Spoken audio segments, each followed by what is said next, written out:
everybody, and welcome. This is the Apostate Prophet. How is everybody doing? Hope everybody's having a fantastic little day, or big day, or whatever kind of size day you like. What kind of size day do you like? Kind of curious. Let me know in the chat. Maybe I should make a poll about this. Not in the Zut sense. We all know what Muhammad. Anyway, David, what's up, man? How you doing? What's up? Sharing the link. Sharing the link. You're supposed to do this hours in advance. Why? Who says? Where's that rule written? If I say we're live and we're not live yet, then it's a lie. Good point. So, David, what's up, man? How you doing? What's up, dude? Nothing. And besides, I can't do it beforehand because if I do it beforehand and then you delay another 30 minutes, then everyone clicks on there and they're like, David, a liar. He says they're live when they're never live. I will never believe anything he says. And now I'm going to never believe in Christianity ever again. Well, that is supposed to be, that is how it's supposed to be done. We are supposed to announce a live stream. Actually, ideally, we announce a live stream, we schedule it, we have a live time.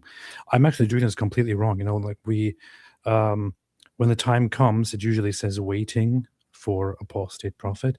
It shouldn't be doing that. The video should, or the live stream should go live, but there should be some meaningless, senseless, music playing forever, and nobody knows when exactly we're actually going live. And that should be playing until we randomly just jump onto the screen. I see others do that all the time, and I think, that seems quite interesting. There seems to be value in delaying and making people wait forever.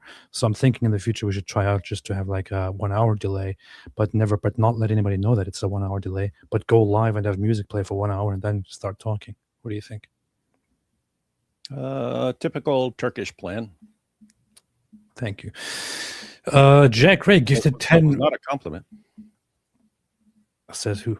Jack Ray gifted 10 memberships as usual. Jack Ray just gifts memberships left and No one in the history of YouTube has gifted more memberships to more channels than Jack Ray. I'm just pointing that out. I know, man. Every single live stream on my channel and on your channel, he gifts memberships. He gives out 10 memberships, 20 memberships, 15 memberships. It's fantastic.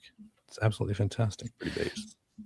Pretty base behavior by Jack Ray. So let's all have a round of applause and thanks to Jack Ray for doing this. We should make him some all-time membership gifter award at some point. Oh, look, Ash May says he's gifted on my channel too. Apparently he's also doing it for others, so I'm taking everything back. I've seen him do it on many channels. I'm taking everything back. Okay, I thought it was special just for us. I'm no longer thankful to Jack. Well, thanks, Jack Ray. Very based attitude. Very nice attitude. Thanks, Jack Ray. We appreciate you. Jack Ray! I want to make a live stream that is just about Jack Ray in the future. Should get back to work, says David Wood MW destroyed you over Coffee Cup Gate in his latest 10Q cruise with. What? I will annihilate that loser. Matter of fact, you should just bring that up and see what he said. Who? Mike Winger? Coffee Cup Gate. Mike Winger. Oh, hang on. I'll find the video and then I'll. I don't like going on his channel. What if YouTube recommends me something else by that? Dude, whenever I look at Mike Winger's channel, it's like the highlight of my day, of my life, actually. 10 questions with my look. Look at that dork's hat. Gosh, if I clicked on his channel, again, the concern is I'm going to have to see his stupid face again. And YouTube's going to say, "Oh, he clicked on the channel, so let me recommend this again." So how do I make it so it never recommends this to me ever? You go on there and you like and subscribe and share. Okay, I'll try that then. Oh, super smart. Super smart. Despite talking so well about Mike Winger, I am not even subscribed to his channel. It's fine. Are you subscribed? Yeah, I just subscribed just because of you. See, you made me subscribe to Mike Winger, man. What is Mike Winger talking about? What is this all about? I don't know. After 36 minutes or something like that. He says something about me. Probably something based. Anything Mike Winger says is Stupid. good, as we Oh, know. and then he talks later. What? Why? Why is he talking about me like a million times, man? Talking maybe 3650 mentions me. Yeah, David never talks about Mike 125. Winger. You know, why would he talk about David? He's got the dorkiest hat. Is that a LGBTQ hat? I don't know. It looks like it. It's got a rainbow on it. The Little Russia said, Ridwan, du bist früher als die Deutsche Bahn. Which means... What the heck does that mean? Means you are... Yeah, like then what, the road? Quicker than the Deutsche Bahn, which is the... No, that... No, it's the railway. It's a train thing. But is it known for being early? No, it's known for being always late. Oh, okay.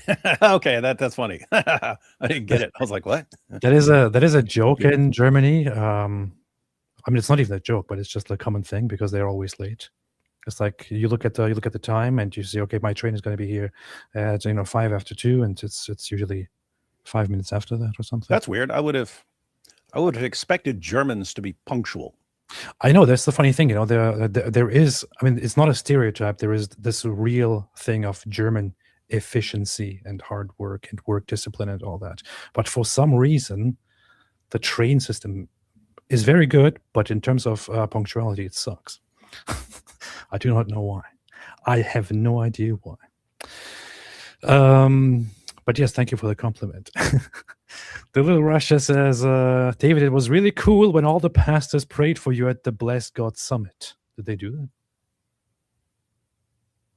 Why did they do that?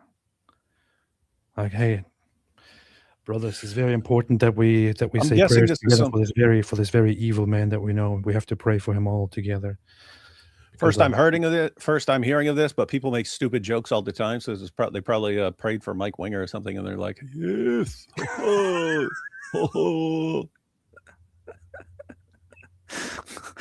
They prayed for Mike Winger, apparently. No. That is, as horrifyingly disgusting as Mike Winger is, it is good to still pray even for the worst among us. Mer said they describe 9:30 as 8:30. Hey, I was recently having this discussion, actually.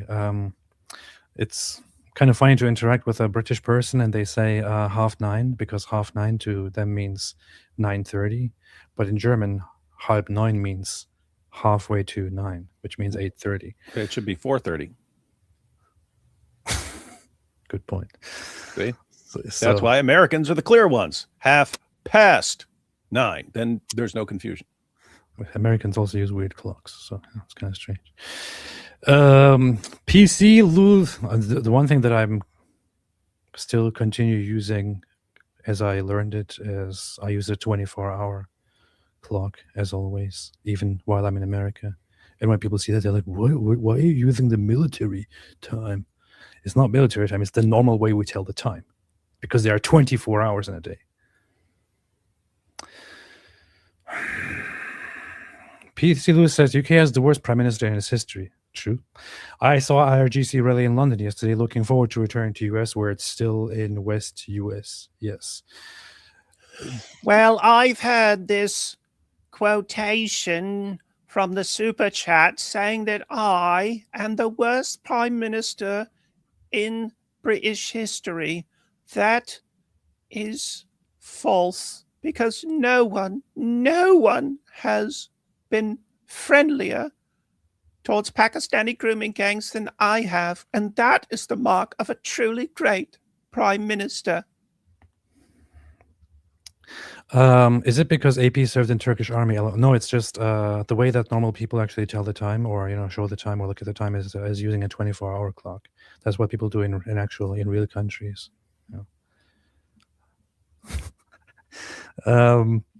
Yeah, the UK currently is like you could say probably one of the worst moments in history. It's really incredible. We have said a lot of stuff about the UK, and we joke about the UK and talk about how messed up the situation over there is. But seriously, man, it's like I guess it could be worse. You could be taken over by some communist dictator or by Muslims or something like that. But the prime minister of the UK is really one of the worst, most embarrassing things that you could hope for as a nation. It's pretty It's bad. absolutely ridiculous that you have such a guy leading your country. Yeah, it I sucks. mean, the guy has nothing going on for himself, man. He has terrible ideas, terrible ideology. Then you would expect somebody at least, his voice is no picnic either. even if they're bad and even if they're ideologically completely messed up, at least you would like expect something that you value about him, like, has consistent values or something. The guy doesn't have that either. He's constantly jumping around, juggling, sucking up to Trump one day, acting like a little baby in his presence, trying to appease the patriotic population at home while also insulting them every single day,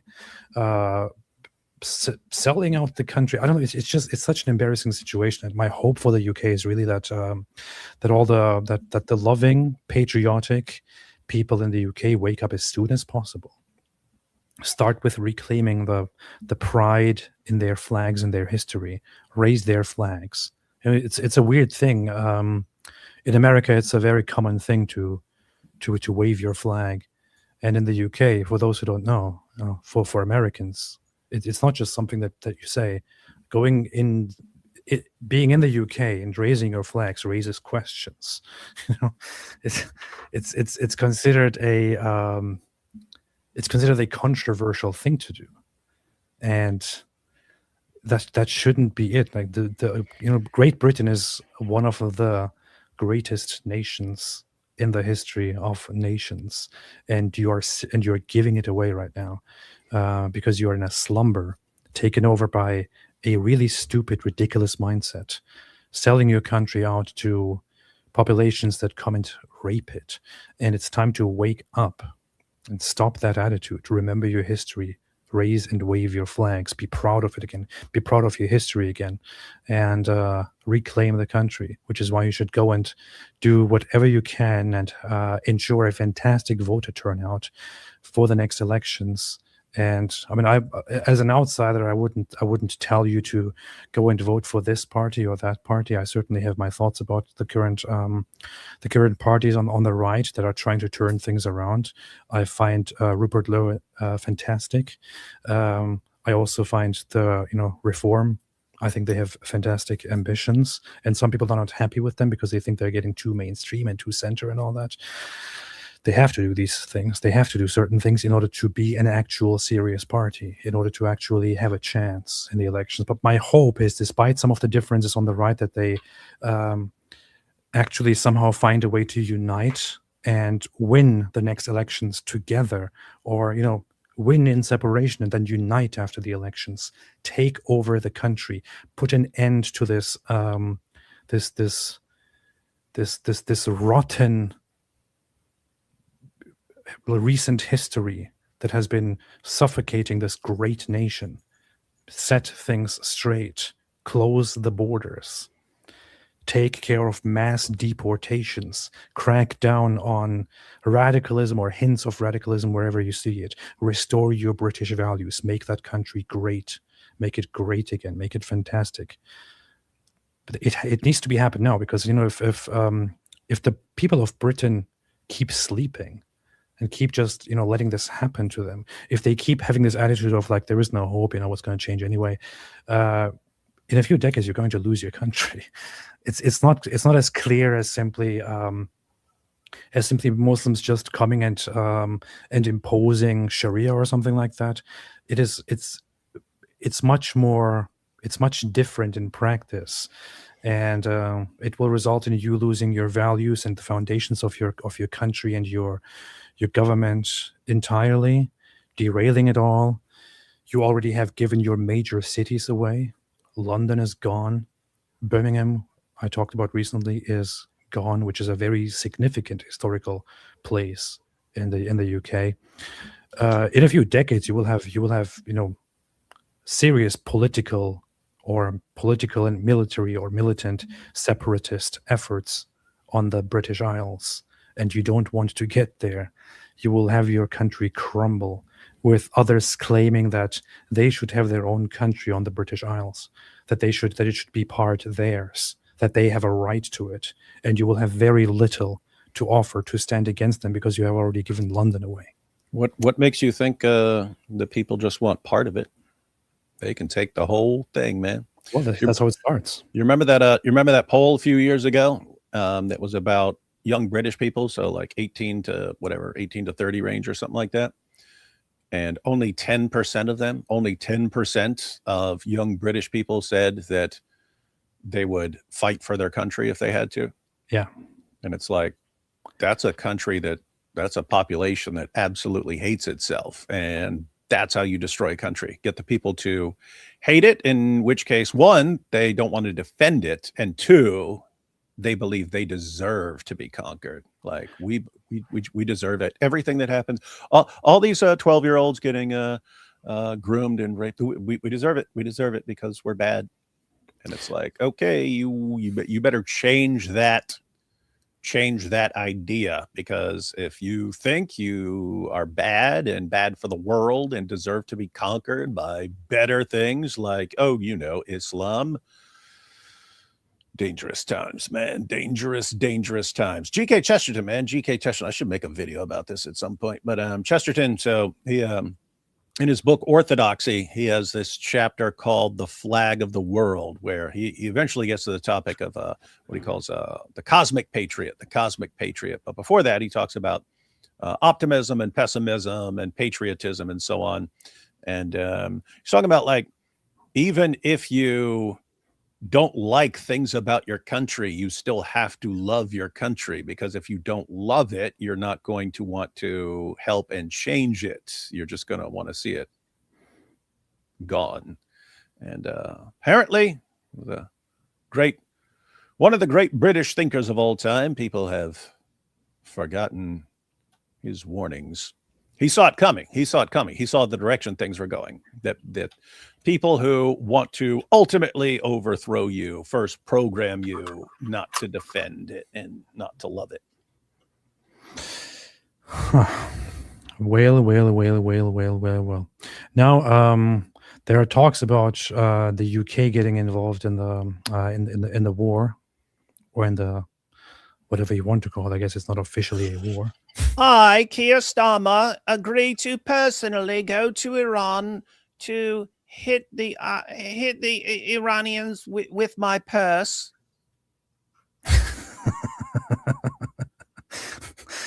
And so I'm going to do to Iran exactly what worked so well with me. I spent my entire life getting estrogen injections, and if we do that, then the leaders will be as limp-wristed and effeminate as I am, if that's possible. So right now, you know what's happening. The UK just reports of a foiled or unsuccessful attack by Iran, by the Islamic regime of Iran, against a nuclear facility that is a UK-US joint nuclear military base, and also a nuclear facility of the UK that is being targeted by Iran, by the Islamic regime of Iran. A great and strong nation like the United Kingdom should be taking this as a great offense, that is a cause for war, for conflict, and should hit them hard. But you have this. It's not just Keir Starmer; it's a whole rotten system that is in charge, that is at the head of this nation at the moment. Unfortunately, of this great nation, there's this whole, we do not want to get involved in regional conflicts, and what if people say we are an aggressor and all that. It's like, dude, put it aside. What happened to the good old days where you receive a provocation and you go in and destroy those guys?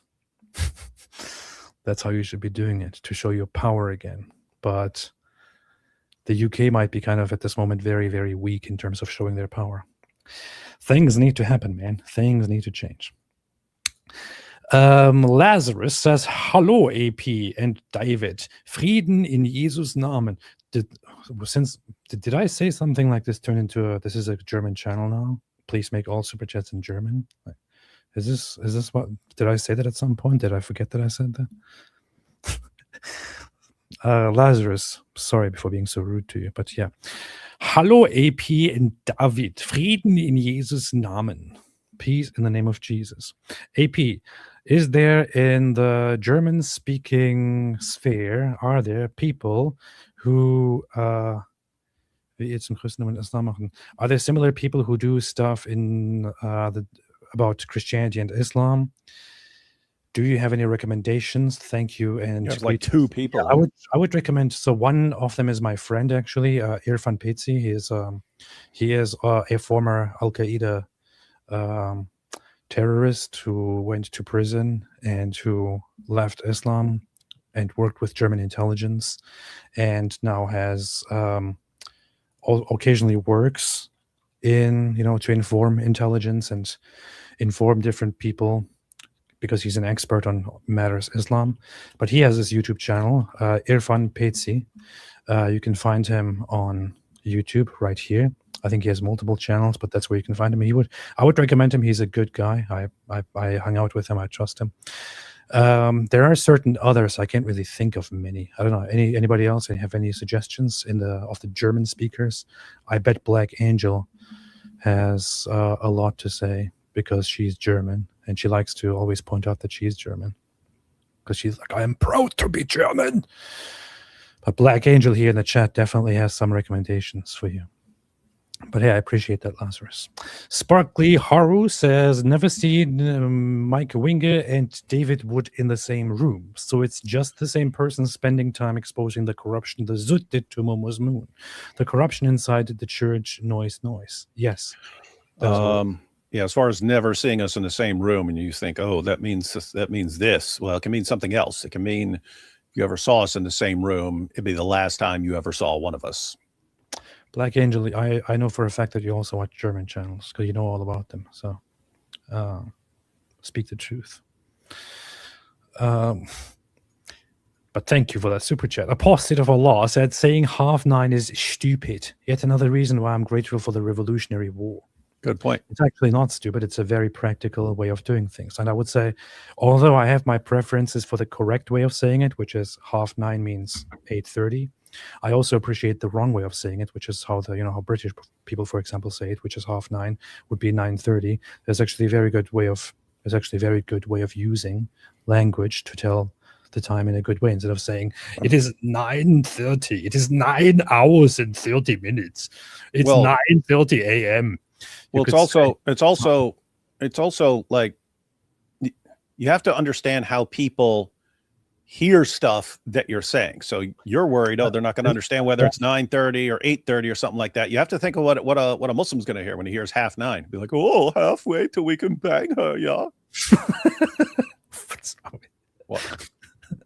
How did you even get? How did you even get there, man?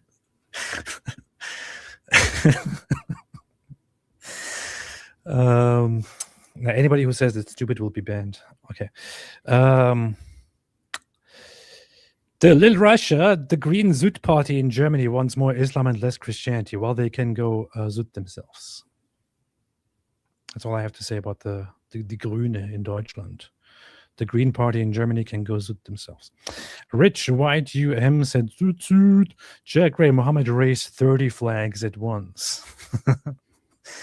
PC Starmer might resign soon. In all honesty, I don't really want him to resign. I want him to stay there until the next elections. Having Keir Starmer as the representative of the Labour Party is the best thing that the right could possibly hope for. Right? The Labour Party was elected, and their popularity has gone down the drain. And they are so incredibly unpopular. And Keir Starmer is a major part of that. So I would like him to simply stay there and not resign. Please do not resign. Stay there until the next elections. Keep it up. AP, which state is the Jewish state? Oh, I can answer that right now. The greatest state of all! Israel is the Jewish state! The greatest state of all! What a lunatic, man. Random hiker, are you wasting time on social media again? That's a Mohammed Hijab commercial, isn't it? Are you wasting time on social media again? Your brothers in Norway are still building a masjid and need your support. Yes, we've been funding it for the past 15 years, and we're so close. Yeah, Norway also needs to wake up. Sweden needs to wake up more than anybody else. Germany also needs to wake up. New video title idea. Muhammad was fake and gay. No, can't do that. Can't do that. Can't do that. Ain't gonna do that. Leo Wolf the Red. Do you think Muslims view getting welfare benefits and scamming Western governments as jizya? Some definitely do. You have a couple reasons for things. Some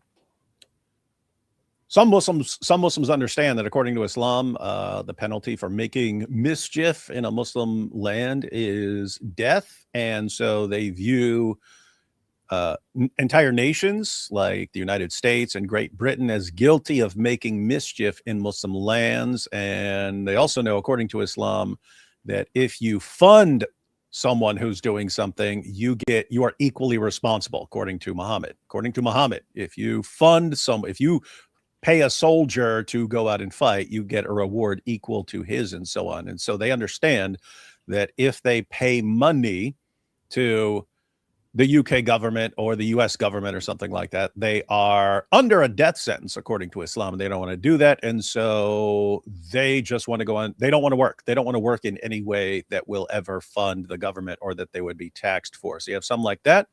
And you do have Muslims who think, yep, I deserve this because it's mine. Their job is to pay me. And also, you have the other system, which we've talked about before. Read an art. I wish I'd saved the article. This was from like 15, 16 years ago or something like that. But it was pointing out that even though polygamy is legal in lots of Muslim countries, it's hard in Muslim countries to get multiple wives unless you're wealthy, right? Because if you're just average worker and stuff like that, and then all of a sudden you have to start paying for 2 or 3, 4 houses or something like that, you can't do it. But the article pointed out that it's understood in Muslim countries that if you can simply get to a Western nation, then even if you're not wealthy at all, you can get 2 or 3 or 4 wives, because these marriages are only through the local mosque. They're not in front of the government. So the government regards all of your wives as single mothers and will pay for them. So you can actually have 3 or 4 wives, just be regular working class, have 3 or 4 wives and 3 or 4 houses and start cranking out kids, and the government pays for all of it. So that's a big incentive to move out of a Muslim country, move to a Western country. Now you can have multiple wives and have way more kids to take over that country.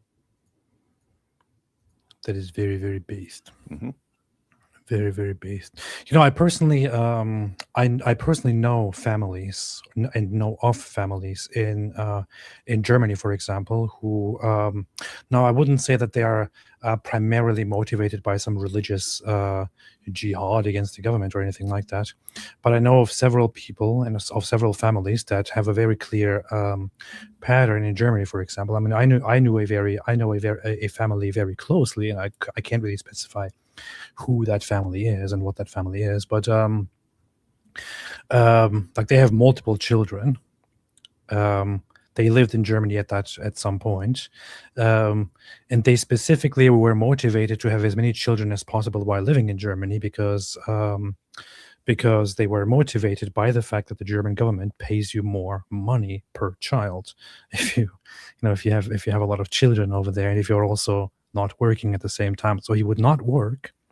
He would have multiple children, many children, like 7, 8 children or something like that, would get money for each one of them, would not work, and would also not use that money to actually take care of the kids, but rather to do his own business and things like that. It's a very convenient thing to do.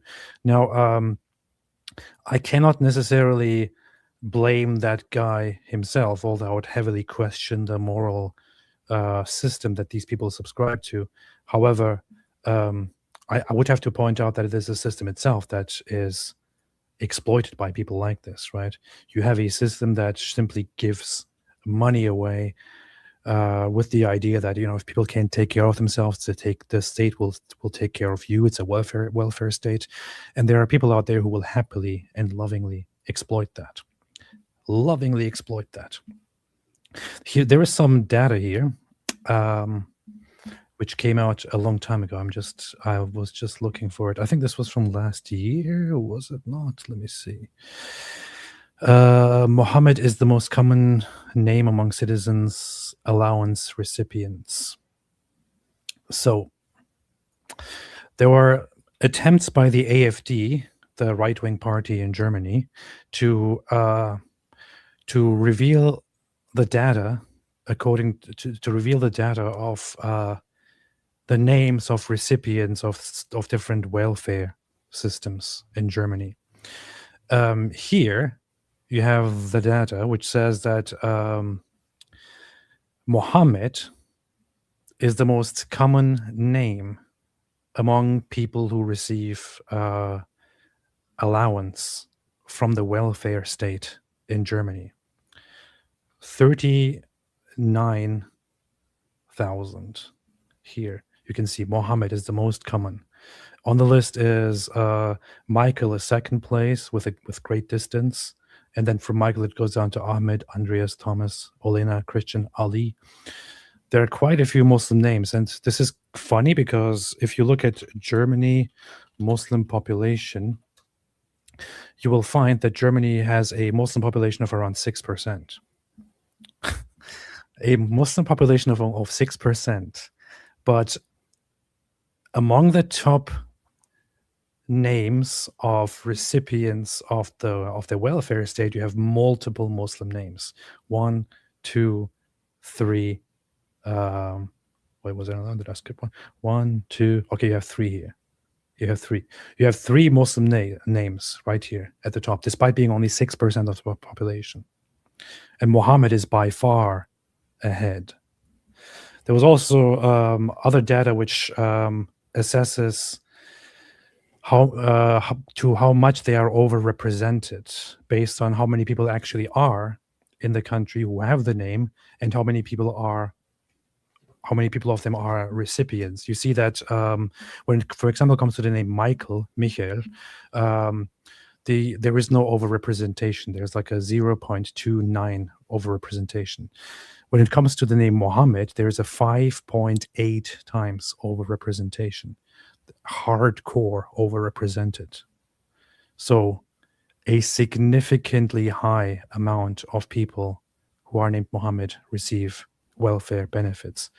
Here, for example, you see, here is the number. It says there are approximately 1 million people named Michael, and 19,200 of those are welfare recipients. On the other hand, there are approximately 35,000 people named Mohammed, and 12,500 of them are welfare recipients, which is brutal. Half of them. Half of the people named Mohammed are welfare recipients. This is an exploitation of your generosity, an exploitation of a system that was set up to take care of the less fortunate, or even the lazy, whatever it is, of your own country, of your own people. Your own people don't actually receive most of the benefit. The benefit is very, very much received by the Muslims who take advantage of it. That is a serious problem. Why are you doing this to yourselves? Why are you giving your national wealth away? Why are you giving your money away that is meant to be for your own people out of goodwill? Why are you giving it away to a culture that comes to exploit it? Don't do it. Maybe you've heard of something called World War II, AP? I know. What are you saying, David? We fought for the wrong side. No, I'm saying we deserve to be subjugated, yeah? Yeah. Unfortunately. Nothing says repentance like handing all your people over to Muslim jihadis. Yeah, that is the funny thing. It's not funny. It's very tragic. How you have an extreme system take a hold in Europe, and as a reaction to that extreme system, you go into the opposite extreme. It's an overcorrection, a brutal overcorrection. You had something bad take a hold in Germany, in Europe, and as a reaction to that, people thought, "Oh, we did a very, very bad thing. Now it's time to do things extra good for foreigners." Dude, I mean, acknowledge that you made a mistake. Acknowledge that you did bad things. Don't try to overcorrect. It's not the natural way things go, I guess, but it needs to stop. Hakan GL. Hi, from Germany. I found to Christ 3 months ago. Why are there so many Germans watching here? Greetings to Germany. Having struggles with family, they're still Muslim. I'm keeping my faith secret. Any advice you might have? I love them and don't want to break contact. Well, that's difficult. I know that there are lots of people in the ex-Muslim sphere that contact me and thank me and say, speak about this, do this, and do that, and they themselves don't say anything.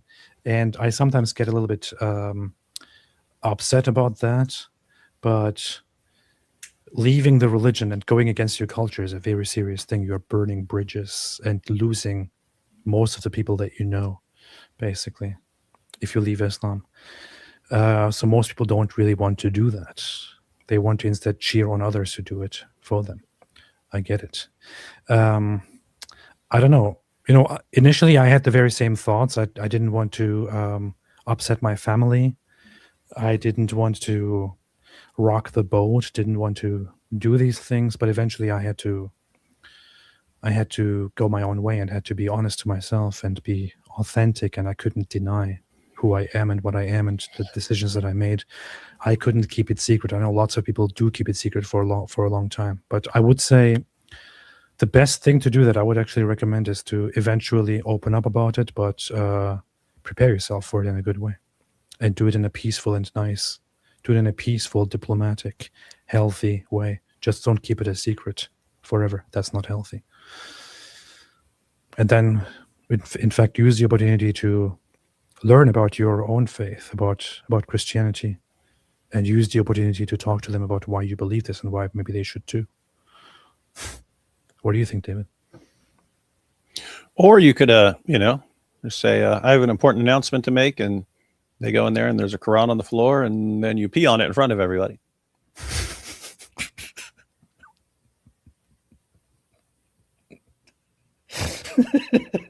I'm just saying, there's more than one way to skin a cat, AP. I'm just visualizing that. Oh, it's funny when you think about it. But do you have any serious advice, David?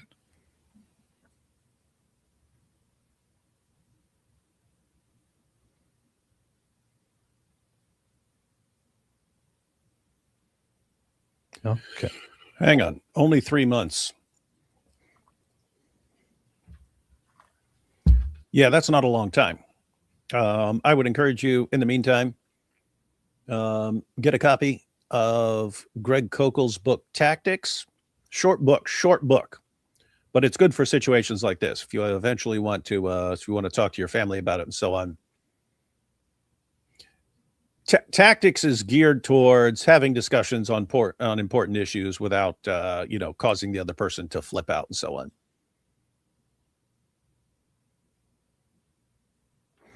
Beast. But yeah, if you wanted to talk to your family and so on, good to start with by asking some important questions. Hey, you shouldn't start with peeing on the Quran. You can do that later. Yeah, that would be day 2. Yeah. Knows too much. David Wood. Mike Winger is the worst of creatures. AP. Mike Winger is the best of people ever raised up for mankind. Exactly. That's the conflict here. One of us is right, and the other is AP. Yeah. Kit Kat made a super sticker. Thank you so much. I appreciate that very, very, very much. Always good to see you here, Kit Kat. Greatest fan of whoever you want to be a fan of today. That's it. That's a dog. It's a dog. The Mule. I'm David Wood to the live. Oh, I meant I'm late. LOL.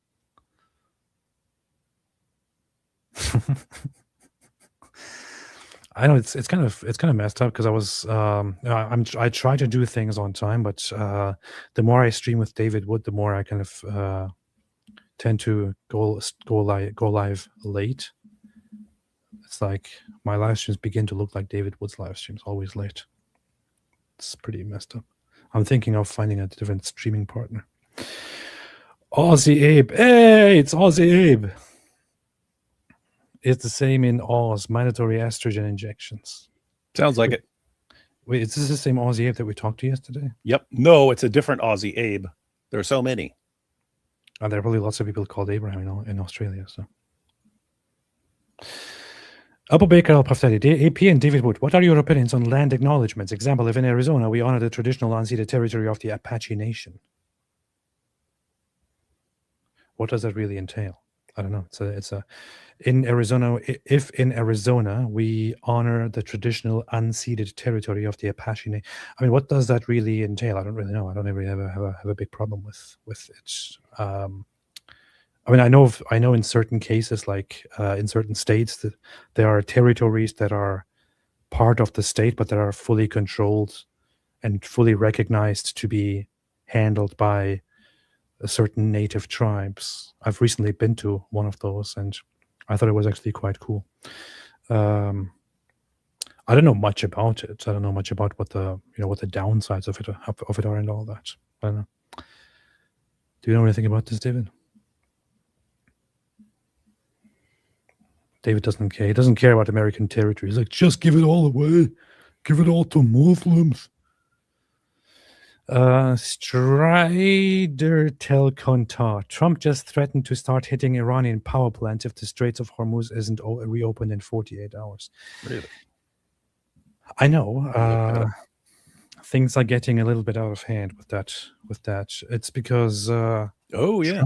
Trump gives Iran 48 hours to comply with new demand if they want to save their power plants. He said we will obliterate the power plants. The bad thing about this is that the power plants are used not just for... That's the thing, right? You want... They're used for civilian purposes as well. Yeah, so. You want the people of Iran to have a functioning nation and economy if they rise up and take over the government. So you don't want to destroy everything that would be going to the people. So that's but at the same time, the current regime, they only understand brutal force, brutal, overwhelming force. And it's kind of a difficult situation because they understand this is like kind of life or death for them. You know what I mean? Like they have to win or they're toast. So they're ready to just go all out to the death on this. I think except for a few who might, run and hide and stuff like that, but not everyone in the regime can do that. So I sometimes wonder if people and if we in general overestimate the capabilities and the genius of intelligence agencies and the government and all that, because I would expect American intelligence and the American government to have a very good understanding of the way of thinking that is prevalent in something like the government, the regime of the Islamic Republic of Iran. I would think that they would be prepared for it. And from the way it looks right now, it looks as if Trump was a little bit too confident in thinking that he could scare Iran, or he could scare the Islamic regime, and the Islamic regime would at some point start backing down. And, I would say, guys, bring me in as an advisor and I will tell you exactly how the Islamic regime will behave. I could have told them this, that they will not back down. They will not back down. The Islamic regime, you can't threaten them. You can't play power games with them and then make them do things. It's because they do not care. They have nothing to lose. They don't care about their lives. They don't care about the lives of the population. They don't care about their reputation. They don't care about anything. They are a death cult, an apocalyptic death cult that says, we don't care if we are all annihilated right now. We will happily lash out and bomb every single country in the world if we have to. And if this means for certain that we are going to all die the next day, we still don't care. We are still going to do it. This is how the Islamic regime of Iran operates. And it's very clear to anyone who has an understanding of them that this is how they are. So you can't just, play strategic games with them and intimidate them and make them do things. It doesn't work with them. So, and I wonder if the American intelligence and military and government really does not understand that, or if this is simply part of the game, if they are aware of that and they're just playing a public game until they get to a certain goal. I don't know, man. I really wonder sometimes if we just have too high of a picture of the government and of the intelligence agencies. What do you think, David? You think they don't? Yeah, that's also connected to what Armin was breaking down for us a while back, that the only people who still support the current regime in Iran are the Shia extreme hardliners, right? Everyone else doesn't like them. So it's the extreme 12er Shia death cult, destroy everything, bring the Mahdi, that's, that sort of thing, who are the only support they have. But so if the regime backs down from Israel and the United States, they wouldn't even have the support of the hardliners anymore, who say, no, you keep going, and then the Mahdi will come. So they wouldn't even have that. So they'd have nothing. So they can't back down. They're toast if they back down. And so it's I don't know. Seems like, well, we'll take everyone down with us. This is also the thing. People wonder why. Some people ask, and some people wonder why the Iranians do not rise up and now use the opportunity to take down their government. And they often think of the Iranian people the way they think about Western people. If in the UK the population was united and they decided to rise up and walk to their parliament or to their government buildings and demanded the government to disband right now, in a Western society, the government would, at some point, under too much pressure, hand things over and go away, because this is the way you act in a civilized society. In Iran, you have these civilized people that are facing a barbaric, inhuman Islamic regime. If the entirety of the Iranian population started walking toward the government and the military, they would have no issue bombing the entire population, massacring them, mowing them down with machine guns, doing whatever they want to their population. These are not humans. These are not regular human beings. These are not proper civilized people. This is an Islamic regime that doesn't care about civilization, that doesn't care about your civilized acts, that doesn't care about your standards, that doesn't care about any of that. They will mow down their own civilization, their own society. If you brought them down to their knees and they were on the brink of annihilation, they would still proudly say, we will not give up, we will win this war, and would still try to fire missiles and drones everywhere right before they are being killed. This is how the Islamic regime is. You simply can't use your average normal politics and your average regular mindset and your strategies there.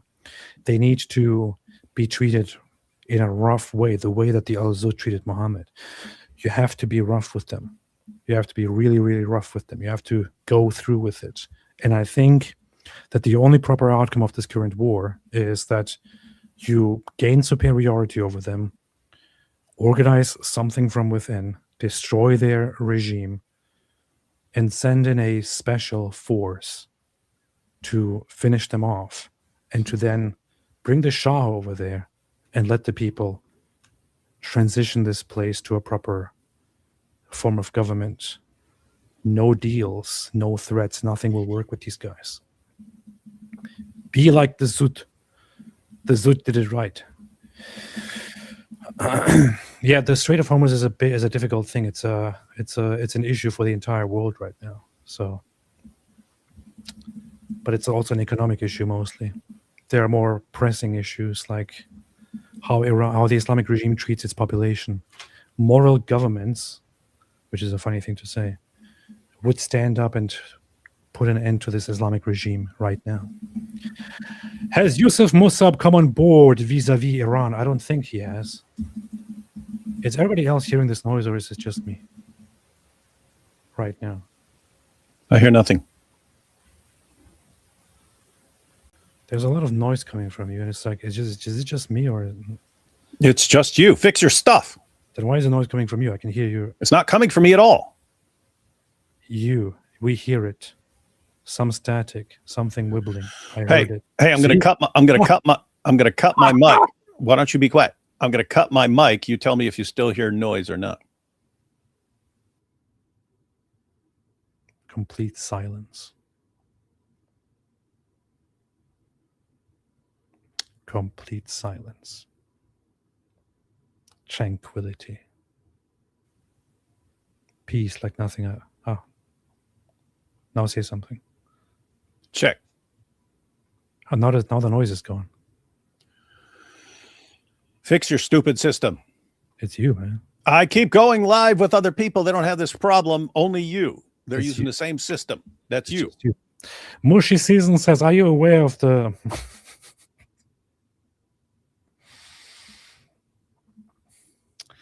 German speakers will understand why I'm chuckling. Are you aware of the IRGC cyber attacks on manufacturing industry in Ireland? I heard of it, yeah. They're lashing out. So, the Lil Russia, let's make AP German again. Let's do it. Hu Jintao. David, you forgot the actual greatest British thinker of all time. Who told us, blessed are the peacemakers, saith Candace. That's funny. Jack Ray, Iron Mike Winger. Everybody has a plan until they're hit with a hug. As somebody who has never watched superhero films, I will get the reference. I'm sorry. Maraba, now that Ramadan is over, are you expecting Malik 2.0? Also, I'm still disappointed Junior decided to stop defending Christianity for now. I'm disappointed too, but I'm also I'm happy for Junior. I hope he can develop his skills in properly destroying the Islamophobes, you know. David, mute your mic right now. See? You see everybody? Did everybody see that? The noise was once again going up, and then it just went. Yeah, because your system is screwed up. Fix your settings. David is typing and wibbling. See?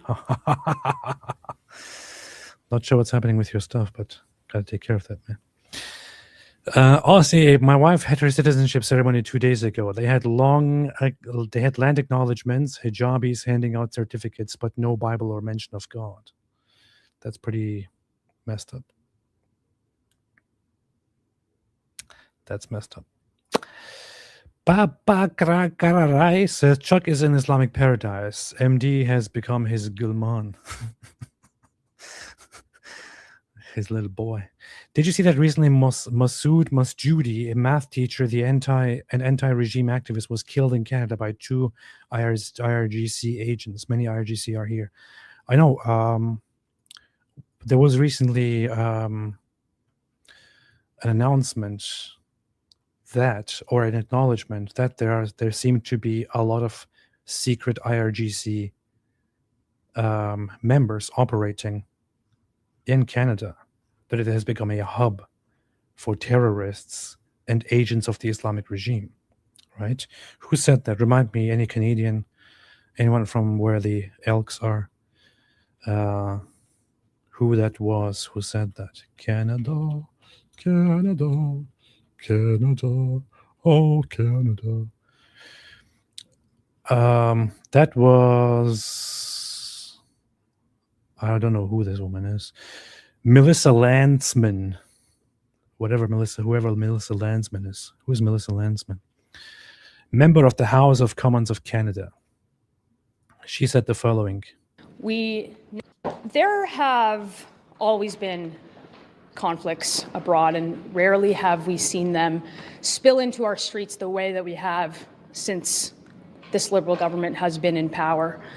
We now know from the Iranian community right across the country, from many others, that there are hundreds of IRGC agents presently on Canadian soil, using Canada as a safe haven to organize and to fundraise and to terrorize diaspora communities right here at home. We have seen now critics of the Iranian regime from out west, an investigation now being treated as a homicide, somebody who is critical of that regime.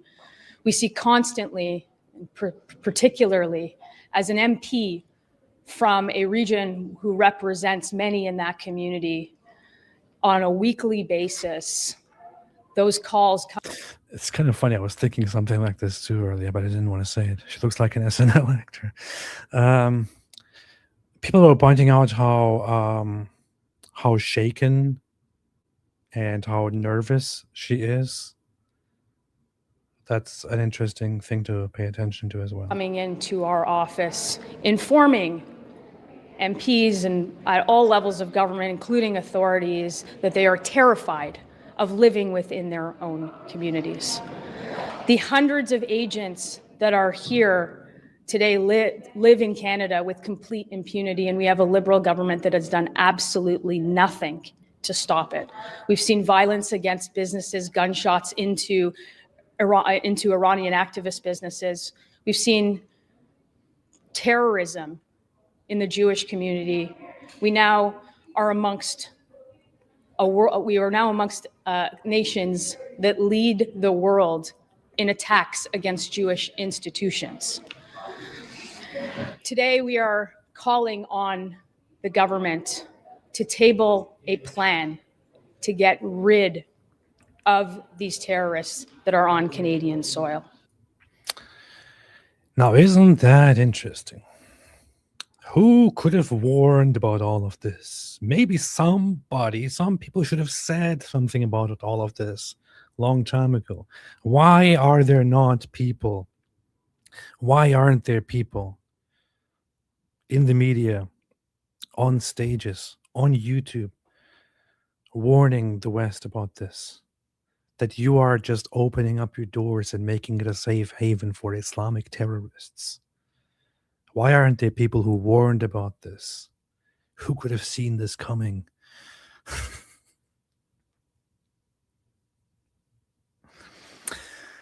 Any thoughts, David? Oh, I can't talk because for some reason my mic doesn't work when I'm on your stupid channel. So nothing then? No. So you can talk. It's not that bad. It's only almost horrible.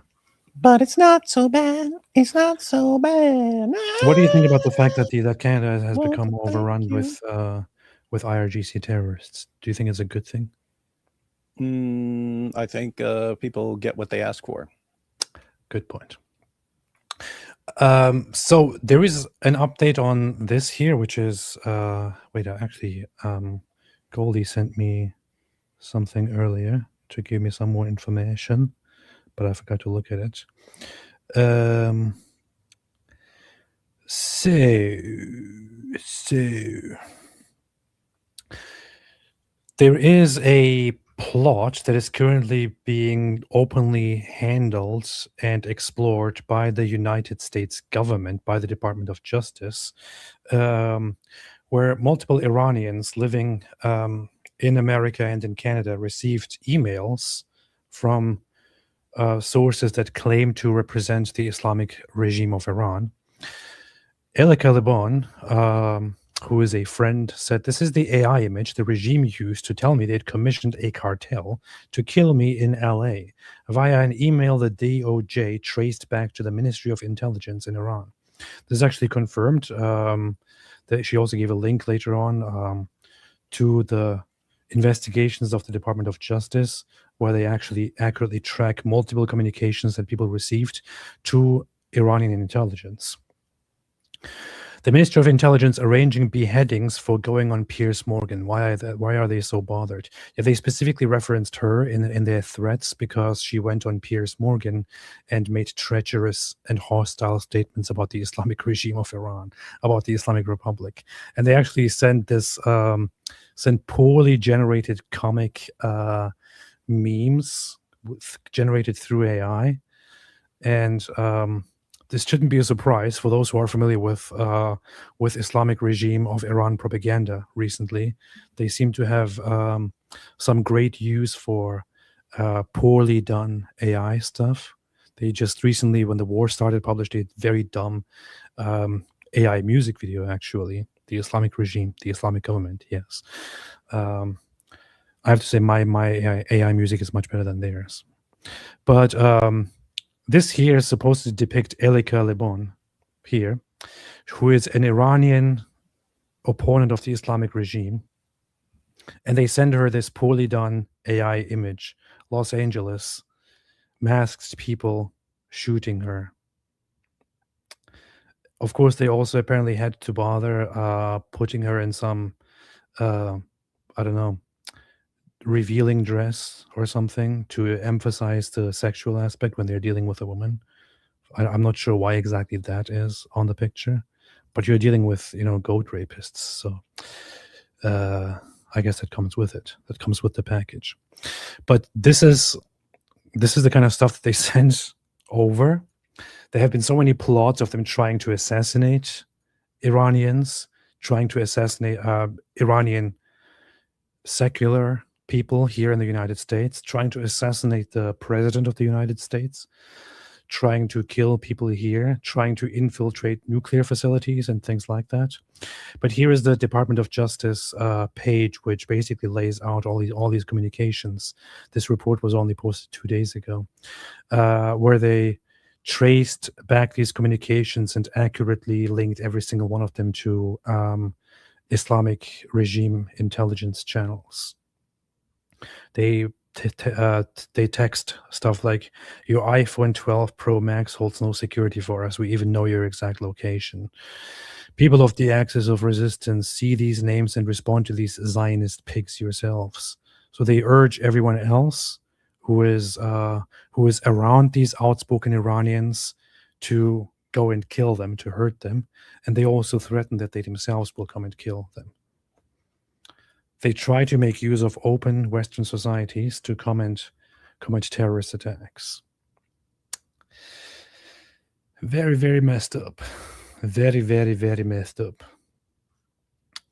I wanted to look at one video.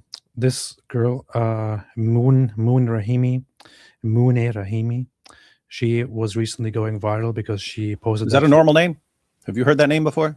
Yeah. She's Frank Zappa had a daughter named Moon Unit. He named her Moon Unit. Pretty weird. Really? But Moon's pretty cool. Oh, she recently went viral because of that whole video that she posted where she sets the picture of Khamenei on fire with her cigarette. And I also used that in my music video. People loved that. But she was just invited to Fox News to talk about what's happening. Wanted to briefly listen to that, and I'm also going to interview her in a few days. And there are so many that in jails, and their death sentence are issued by Islamic regime, and they're there, and we're trying to avoid that. But this is a thing that the Islamic regime is doing for 47 years, and this is a thing that all the Iranians inside and outside trying to tell the world that this barbaric regime took hostage all the Iranian people inside of Iran. And they doing this to spread fear among Iranians to stop the protest because of the last one, right. Especially that there were protests on January 9th and 10th, and they were massacred that happened after, and they arrested so many thousands of people in the street, and they're executing those people that they arrested for the last month. And there are so many. Interesting. Just seeing lots of stuff. Nigel Farage said, on what planet is she going to go on your channel? Why? Why? Why what? Point out why you just said that. Go ahead. You said she's gonna be on with you. Yes. She's not gonna come on your Why would your dumb why- YouTube channel. Why wouldn't she be on my channel? Go ahead. Point out why.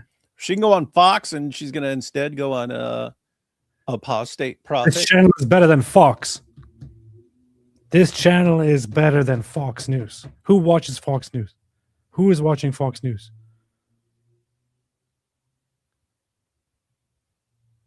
Nobody.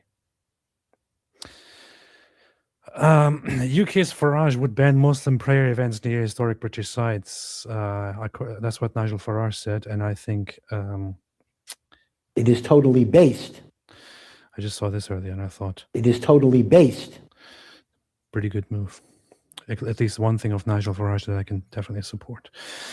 Iran strikes 2 areas near Israel's main nuclear research center with several injured. Man, they need to go rough against the Islamic regime.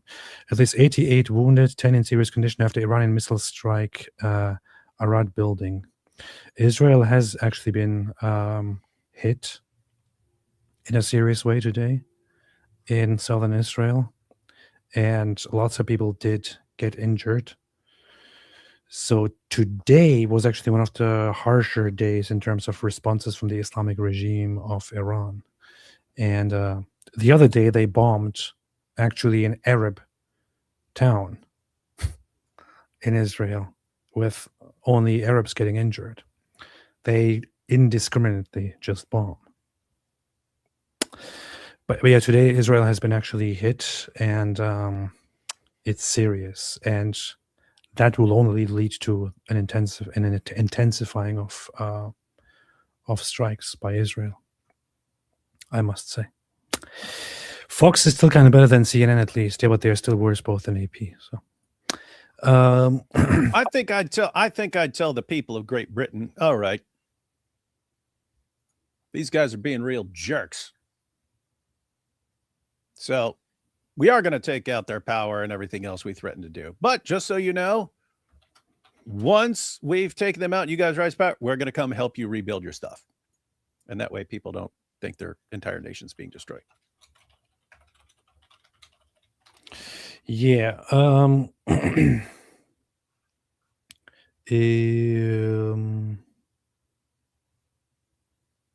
Yes. Fox News wishes they were AP. I mean, everybody knows this. Look, whenever you look up the last, most recent information on things, AP is universally, reliably trusted as a good news source, right? Fox News is not. Hang on. Let me ask. Is AP considered a reliable news source? AP is widely considered one of the most reliable, unbiased, and accurate news sources globally. See?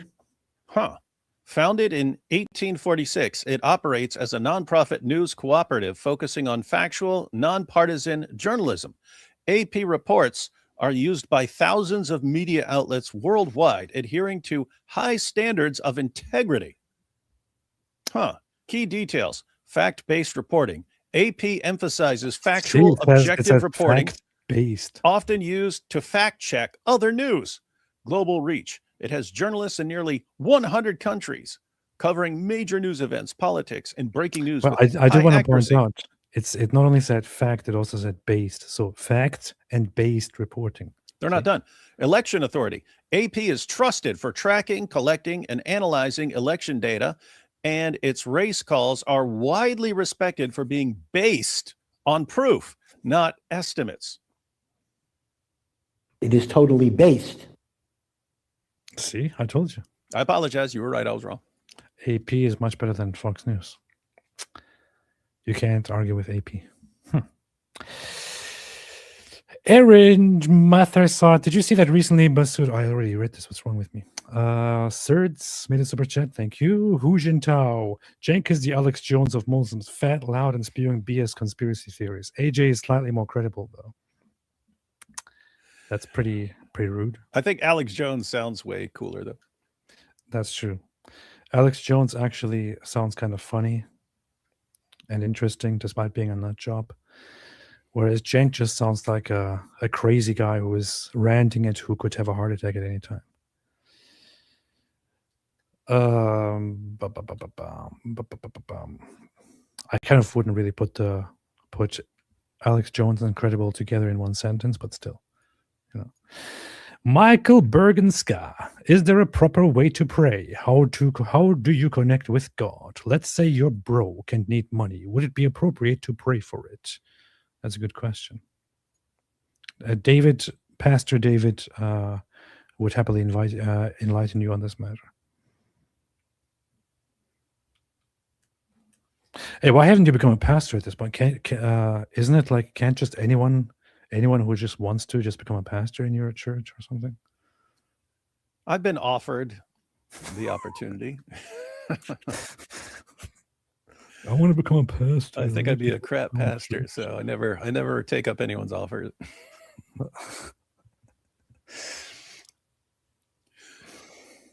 It seems like if you're going to be a good pastor, like people shouldn't be like as annoying as crap to you. So anyway, yeah. I sometimes think I should become a Protestant myself so I can just become a pastor.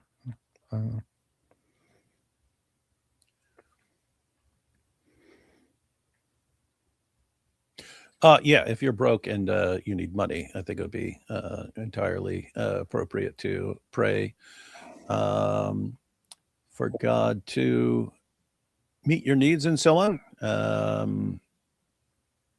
Proper way to pray. You have the Lord's Prayer, of course, and that's not just saying, hey, everyone memorize this and then just always pray like this. It's kind of the principle behind it, like not just droning on and on and on and on and on and stuff. But notice, even in that prayer, the Lord's Prayer, give us this day our daily bread, right? That's asking God to meet your needs. Yes. AP should become a prosperity preacher with a jet. That'd be kind of fun. I would do it for fun, but I would probably get tired of it. You know? I remember one of those dudes was saying he needs a jet, which he just wanted it to roll in style. But he was like complaining. He's like, can you imagine we have to get all over the place and stuff, and we have to just sit in the plane like regular people and stuff. And anyway, they weren't getting enough, so he said, but we need a jet to take all these supplies to all these poor nations. We want to fly in with all our supplies to help people and stuff. And then someone responded, that's not a cargo plane. That's like a luxury jet, and it has minimal cargo space. That's just for baggage. You're not bringing plane loads of food to people with that. So anyway, weird stuff, man. But yeah, you should become a prosperity preacher and say, you just tell people, make Jesus your choice, you'll get a Rolls Royce. But to get your Rolls Royce, you have to sow your seed, not in the Zoot sense, you have to sow your seed by giving me money.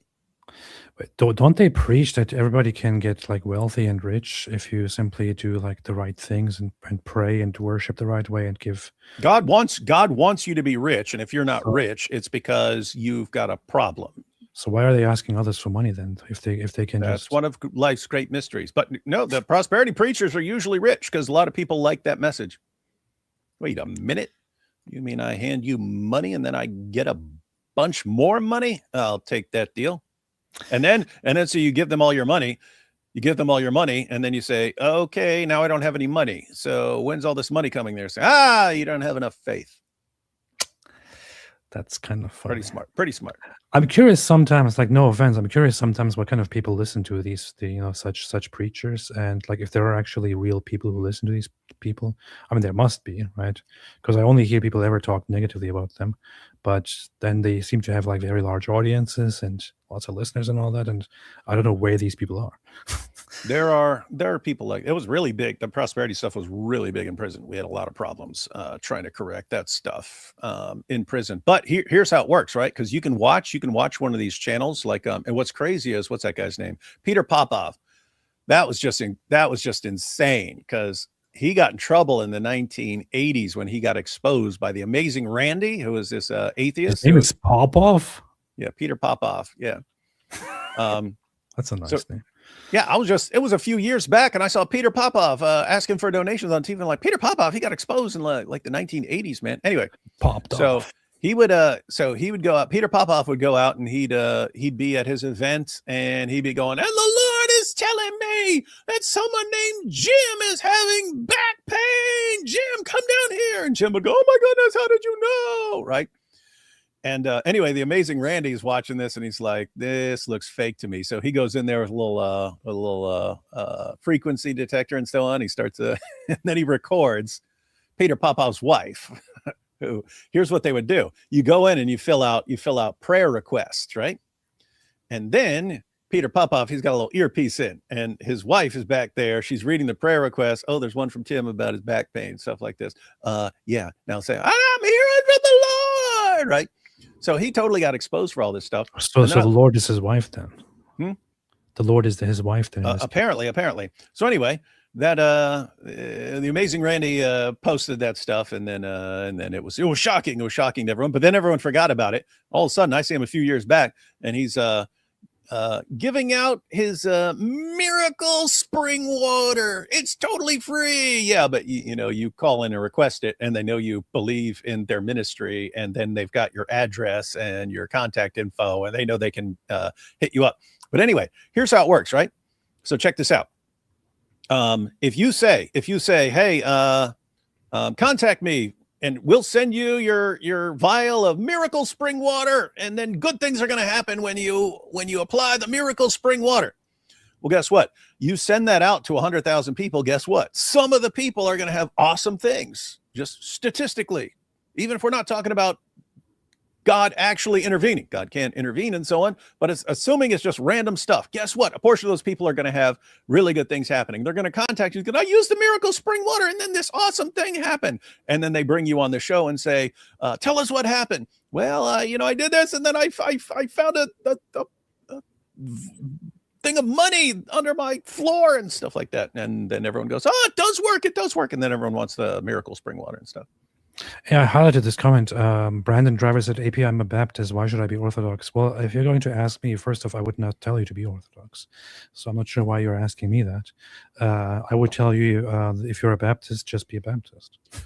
If you're a Christian, just be a Christian. Yeah, you're not being very Orthodox here, AP. You're supposed to say, because the Orthodox Church is the one true church, and all other churches will go to hell. Well, the funny thing is that that attitude is actually much more aggressively common among Baptists than it is among Orthodox, in my observation. So it's an interesting thing, but I wouldn't tell you. But yes, as in the Orthodox Church, you would be taught to basically acknowledge and teach that it is the one true church, and that people should all be Orthodox, without negating that other Christians in general also maybe on the path of salvation and all that. So, but I myself personally, I'm not speaking on behalf of Eastern Orthodoxy or the church or anything at all. I'm speaking on my own behalf. If I did want to represent Eastern Orthodoxy in any way, first off, I myself would have to be a proper Orthodox Christian. I only aspire. But my own personal perspective is that I'm neither in a position, nor would I tell you that you should become an Orthodox Christian. If you are very, very well and very good with your faith as a Baptist, I would say, perfect, go ahead. That's all you need. If you have a good relationship with God, if that is where you find your connection with God, if that is where you connect properly with the scripture, with Jesus, go ahead and do that. I respect it. I actually recently had a very long conversation with a Baptist pastor, which was very interesting. So I encountered this pastor in a church school building, and I was there for different reasons. And he looks at me and he's like, "Hey, are you Apostate Prophet?" Like, yeah. It's like, I follow your channel. You and David Wood, you guys are doing good work and all that. I'm like, oh, thank you. And he asked me if we can talk at some point. So I said, yeah. So I decided to just meet up with him and sat down for 2 hours, and we talked about lots of things. But it was primarily about what I believe and why I believe, and whether whether I can end up agreeing with his perspective and all that. And my point the entire time was that, I respect the way you view things and the way you believe, and all the best to you. We don't have to convince each other. I mean, you might believe that, and most Orthodox might believe that, but I personally don't think that we need to convince each other. I think we are fine just where we are. That's my perspective. So I won't tell you why you should become Orthodox, although other Orthodox might be very happy to tell you, you must be Ortho, bro, or else. The Little Russia, German-speaking YouTube channels that occasionally expose Islam. Apologetic Projekt and Profundum Austria.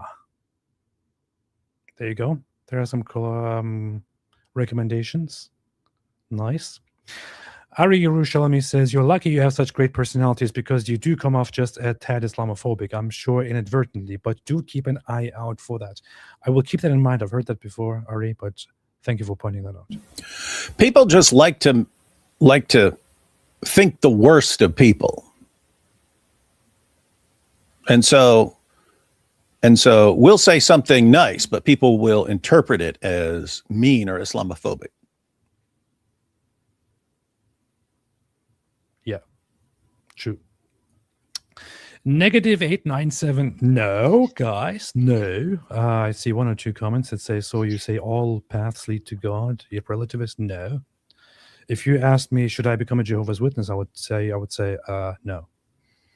Yep. AP says, you heard it here. Whatever's true for you is true for you. And don't let anyone else tell you they have the truth. If And somebody believe whatever makes you feel good and whatever you feel in your heart.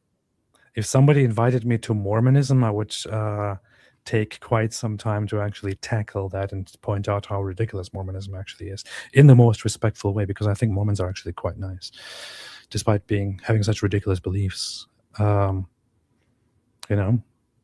So not everything goes. I think there are certain foundations that you should hold on to, that are foundational to Christianity, as laid out, for example, in the Council of Nicaea, in the very obvious and apparent reading of the Bible, of the New Testament, the early ecumenical councils, which are very, very valid for me, not so much in every single way for others, and so on. So there are certain standards that most of the Roman Catholic and Eastern Orthodox and most of the Protestant, whether they are Reformed or otherwise, share and have in common. And by those standards, everything seems all right for me. But if you go outside of those and have some weird woo-woo ideas about God, then we can't talk anymore. That's funny because... See, that AP doesn't really want to talk to people he disagrees with. It's funny because today I woke up and I found this at my door. Can you see it? Yep. It's a Jehovah's Witness thing at my door. And I thought, damn, and I should have been awake for this. Those Jehovah's Witnesses would have crushed you, buddy. And I wouldn't have argued with him. I would have just been interested in listening a little bit and asking a few questions. So that's interesting because they've kind of fallen off. They used to be way more active and stuff like that, like constantly going up to people's doors and stuff. But then, I don't know, it seems like 10 or 12 years ago, they still do to some extent, but not nearly as much as they used to. Now they like kind of set up in like train stations or stuff where a bunch of people are going to go by and they hand stuff out. AP, why should I become a Muslim? Well, if you came to me and said, there are 2 options here, I have to absolutely pick one. One, I have to erase myself or become a Muslim. I would say, fine, become a Muslim.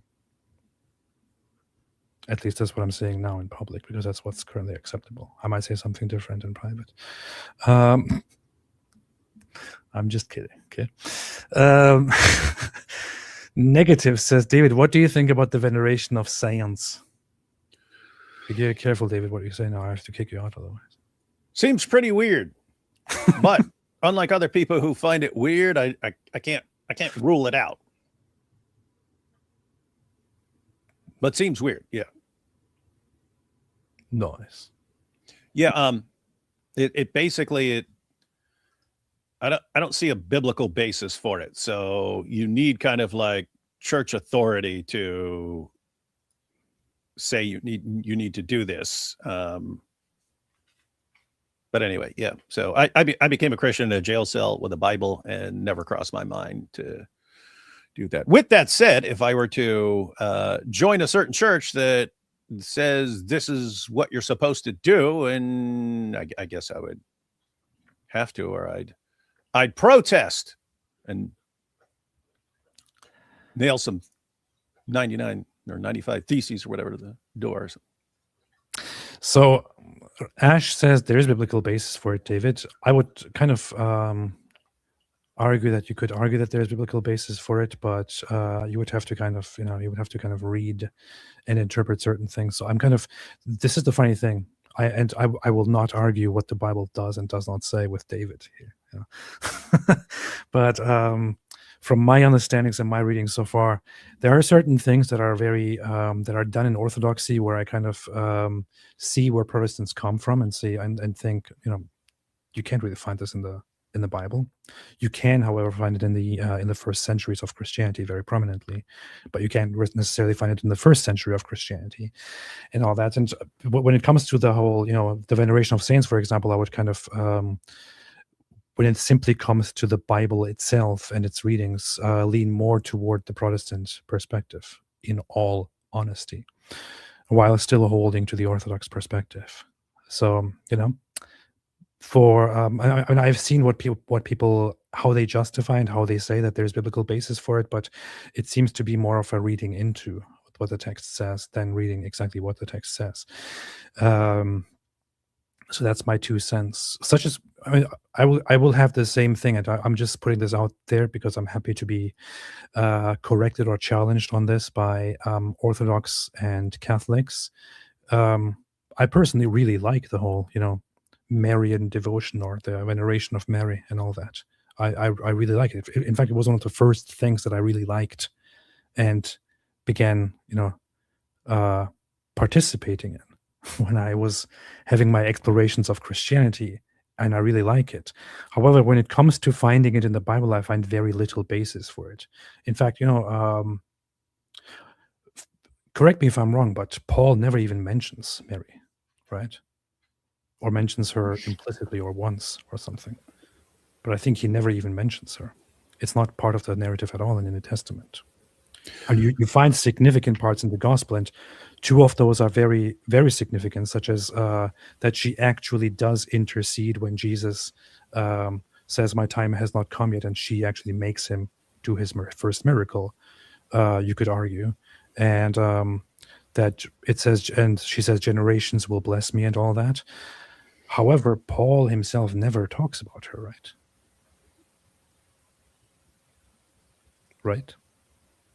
Yeah, and by the way, that's kind of like if you're talking about Mary or veneration of the saints, or where was I recently? Oh yeah, I was with Frank Turek, and it was a Q&A, but there was like a Seventh-day Adventist came up and started asking questions about the Sabbath and so on, and got to have the Sabbath on Saturday and so on. But sort of my thinking is always, if this is so important, if you're right about this being so important, then I should kind of be seeing it all over the place in the New Testament. And if I don't, you may be correct, but I don't think it's this super important thing that everyone has to do if you don't see them talking about it. So anyway, so that's usually, and that could be anywhere. That could be in a Baptist church or something like that. If they're like, "This is what we have to do, and this is what we have to do, and this is what we have to do," and I'd be like, well, if that's the most important thing, then there should be more than like one mention of it in the New Testament. This is the funny thing, Ash. I know what you mean. Paul is not the only apostle prophet leader in the Bible. He doesn't say lots of things that you hold as biblical. I know Fair point. Good point. Very good point. But within the Catholic and Orthodox worlds, her role is huge. It's incredible. And so, relative to that, to the importance that it has, there is, I said he never mentions her. So that kind of raises a few questions. And that said, I'm just thinking out loudly right now. I'm literally just thinking out loud. And I'm not arguing against you. I have a lot of love and actually understanding. And also going back to the first Christians, to the first few centuries of Christianity, I see how prevalent how important it is to the early Christians, and I actually really like it and love it and sympathize with it. It's actually one of my favorite things about Christian culture, the whole the devotion to her. But when it comes to analyzing whether something is fully properly biblical or not, there are some questions. This is one of those questions, and I'm not using that to draw any conclusions. I'm just putting in my 2 cents. You know what I mean? Yeah, and again, I know you're just kind of thinking out loud and stuff, but that's basically, so you look at Matthew, Mark, Luke, John. Jesus is Lord, died on the cross for sins, rose from the dead. You go to Paul, Jesus is Lord, died on the cross for sins, rose from the dead. So they seem to be really emphasizing, I'm assuming they keep emphasizing this stuff because it's what the most important stuff is. So even aside from anything I just pointed out, it's like, if this extra thing were really, really that important, I don't know. I think you can make a very solid argument that she has a very important role that is emphasized throughout the different Gospels, in terms of her role and her relationship to Jesus and in her early life, and the mentions of her and the generations to come, and him speaking to her and about her again on the cross and all of that. I guess you could make an argument for that, and I see people make that argument very, very often. But yeah, whatever, man. You can clearly make a very strong case for very blessed woman, was chosen for a reason, and so on. And generations will call her blessed. Mm-hmm. Yeah, so, I would have a serious problem. I would have a serious problem with anyone saying Mary shouldn't, Mary's not blessed or something like that. Or not important. I mean, she's the mother of God. Right. Negative. David, what do you think about the... I already read this. How many times are you going to ask me, man? David Wood, multiple live streams in 24 hours. When do you rest? David never rests. I don't rest. You ever see Police Academy? No. Yes. The original one? Yes. That is one of the funniest things that in my mind, man. Yeah, that's where I told people before, that's where I started beatboxing, but I didn't know what beatboxing was. So I saw that in 4th grade. I saw Police Academy in 4th grade. And I remember because they had the guy Michael Winslow who makes noises.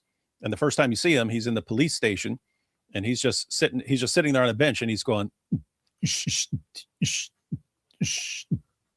and so I watched that, and the next day, standing in the lunch line of 4th grade, I was standing there and I'm sitting up against a wall and I'm just sitting there going, and this kid walks by me and he stops and he goes, "What are you doing, man? You can't beatbox. You can't beatbox." And I didn't even know what beatboxing was, but I didn't like being told what to do. So I found out what beatboxing was and I started practicing because he said I couldn't do it. I will concur here. Naked Gun is better. That's my favorite. Anyway, I remember lines from that because I watched it so many times, but you couldn't even say these lines in a movie today. Like, remember Hightower, who's Bubba Smith. He was a football player, but he was Hightower. He was a huge guy. He comes and wakes Mahoney up in the middle of the night and he says, "We have our driving test tomorrow." Mahoney's like, "Yeah, so what?" He goes, "I haven't driven a car since I was 12. And so Mahoney's like, "All right, let's go get up and we'll learn how to drive." He's like, "You sure? You sure?" And he goes, "Yeah, sleeping's for fags." I was thinking about that. You couldn't say that today at all in any movie. Unless it was like a completely evil person who's going to get killed said it. As a Protestant, Mary is absolutely blessed. She is the Theotokos. Based. It is totally based. Based. No, saints are a very fantastic thing. I love it as well. That most definitely. But I kind of still have kind of a different perspective of what they stand for and what they represent, which is, I guess, where you could tell me that I'm not proper Orthodox in a good sense, because I kind of see them more as great people and a great image of a proper representation of what is good or what is a good Christian and all that, known for the wonderful things that they have done and the amazing lives they have lived. I find it personally a little bit difficult to see further beyond that, while I have no objections to it at all. So now I'm going to get attacked by Orthodox. Look, he doesn't even believe in the proper saint theology. Jews were once 1% of German population, 600,000 or more in 1933, but by 1945, when war ended, only a few thousand left. Yeah, that's how actual genocides 16. work, unlike certain other genocides where the population skyrockets. It's weird. Yep. Apostate of Allah. Though there are Muslims who have children in the US so that they are citizens, then raise them in the Middle East. Once they're older, the parents marry them off to people from their country to receive citizenship for money. Based. Nice. That's How would you know, apostate of Allah? How would you know anything about what happens in Islam? That's exactly what I would do. Oh, wait, she was a Muslim. Third, Green Party UK wants to reduce terrorism charges. WTF. Green Party UK should reduce and erase their own party. Any Green Party should be removed from existence. Shut down. It should be globally forbidden to create a Green Party. Path Dunk, it's my birthday. Will you please sing for me, Kings?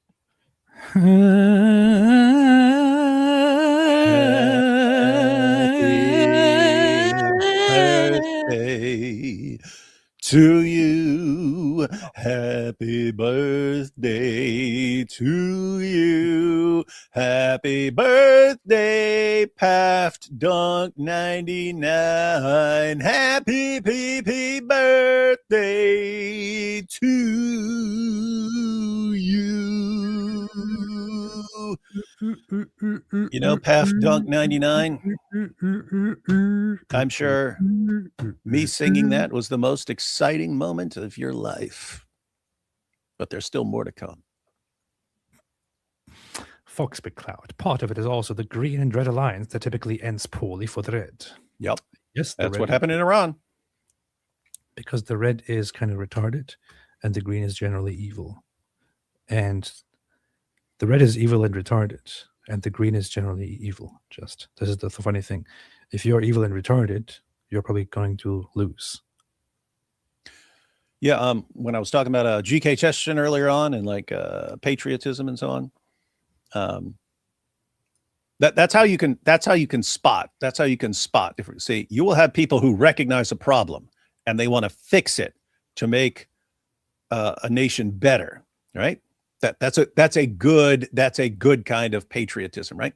You have other people who are pointing to the same things, but it's because they want to tear the entire system down and replace it with something else.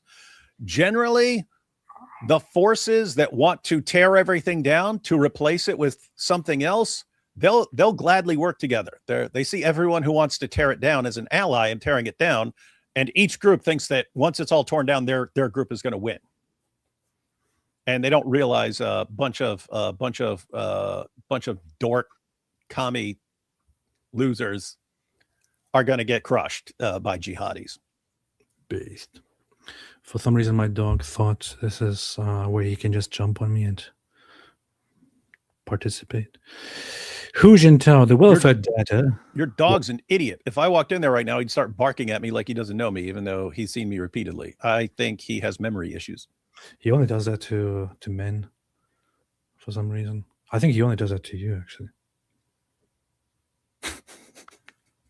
The welfare data of Germany was actually compiled by a statistician whose best friend's neighbor's aunt is Jewish. Coincidence? This is the proof. AP gives heartfelt advice for an ex-Muslim. David would pee on the Quran. How's that not heartfelt? It is pretty heartfelt, I have to say. I must admit.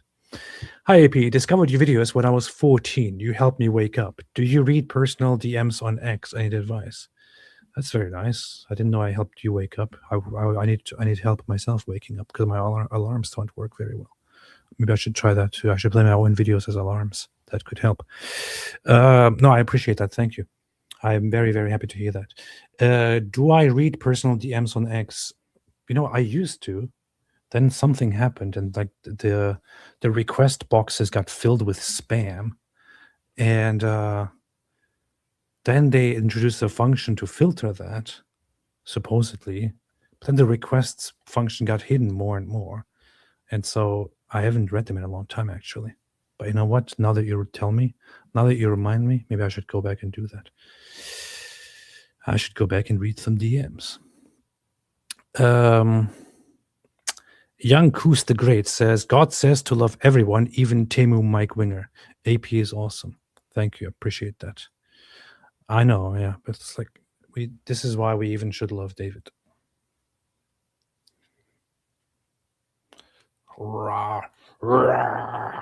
U.S. President Donald Trump threatened to hit and obliterate Iran's power plants if Tehran doesn't open the Strait of Hormuz. I like Hormuz better because Hormuz. That's funny, but stupid. Hey, and CNN is saying I have to subscribe to finish reading. No, I refuse. Some guy said 3 ads. Dude, I don't have any ads. I don't know what you're talking about. Especially not on live streams. I'm checking my settings right now here. Monetization on. Mid-roll ads manual. Choose how you want to monetize your live stream. Pre-roll and display ads are automatically inserted when monetization is turned on. Huh, see? That's not my fault. It's YouTube just thinking they can do whatever they want to do. Not my fault, bro. Not my fault. I could just turn them on. I could just turn the ads on while I'm off while I'm live.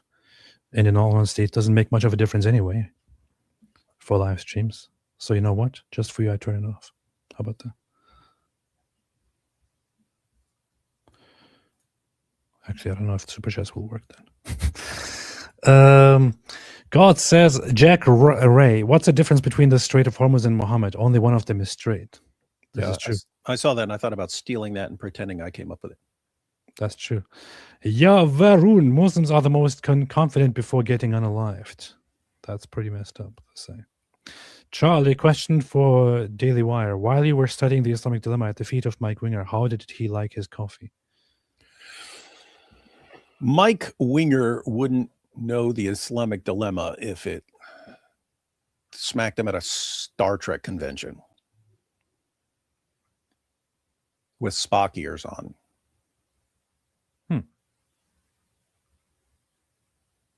So, but how did he like his coffee? In fact, if somehow he learned it, he would be like, okay, so here's the Islamic dilemma. So, all right. So in this part of Spock's hand, Vulcan greeting, Christians have reliable scripture. And the other possibility on Spock's other fingers here is they don't have reliable scripture. So if this part of Spock's hand is right, then Islam is false. And if this part of Spock's hand is right, then Islam is false. Either way, live long and prosper. And it would be like the worst Islamic dilemma argument ever. Strait of Hormones. That's nice. That's a good name. You know, it's kind of funny that I didn't pick a topic for this live stream because I thought I wanted to just try giving it no name and going live with David Wood in the Apostate Prophet show. See how this happens, how this goes. And it seems to be quite popular. So yeah, what the heck? You still end up with 1,500 people. Why do we have any topics ever? We shouldn't have topics ever. We shouldn't even be talking. We should just go live and be quiet. Quick Gaming, you should make public my association with you. Yes. Truth Christ. In Sweden, we are debating Eid should be national holiday and animals have more worth than a human baby. Save a dog in accidents, not the baby. Seriously. 1, absolutely no. 2, absolutely no. 3, absolutely no. There, I made the decisions for you. Now go and make it official.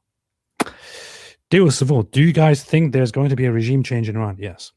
Yeah, 100%. It's just, I hope it's soon and not, 5 years from now. Yes. Saddam was super confident right before he was caged. Yes. Let's talk God. It's suspicious. Iran wants nuclear power but only has one facility, yet has enough for a nuke. In 2024, Biden said Iran would never get nukes. Then a now dead Iranian leader said they could. Yeah. I still think it's actually difficult for them to really create a functioning nuclear weapon, but they happily announce that they can do whatever they want. So they should deal with the consequences. Australian PM got booed by Muslims in a PR appearance for Ramadan Eid in Lakemba Mosque. Got pretty rowdy. Labour Party is pro-Islam, biting hands that feed. We know, we saw. It's very good. It couldn't be happening to a better person in Australia. Hang on. You're sitting there acting like Iran can't get nuclear weapons. I mean,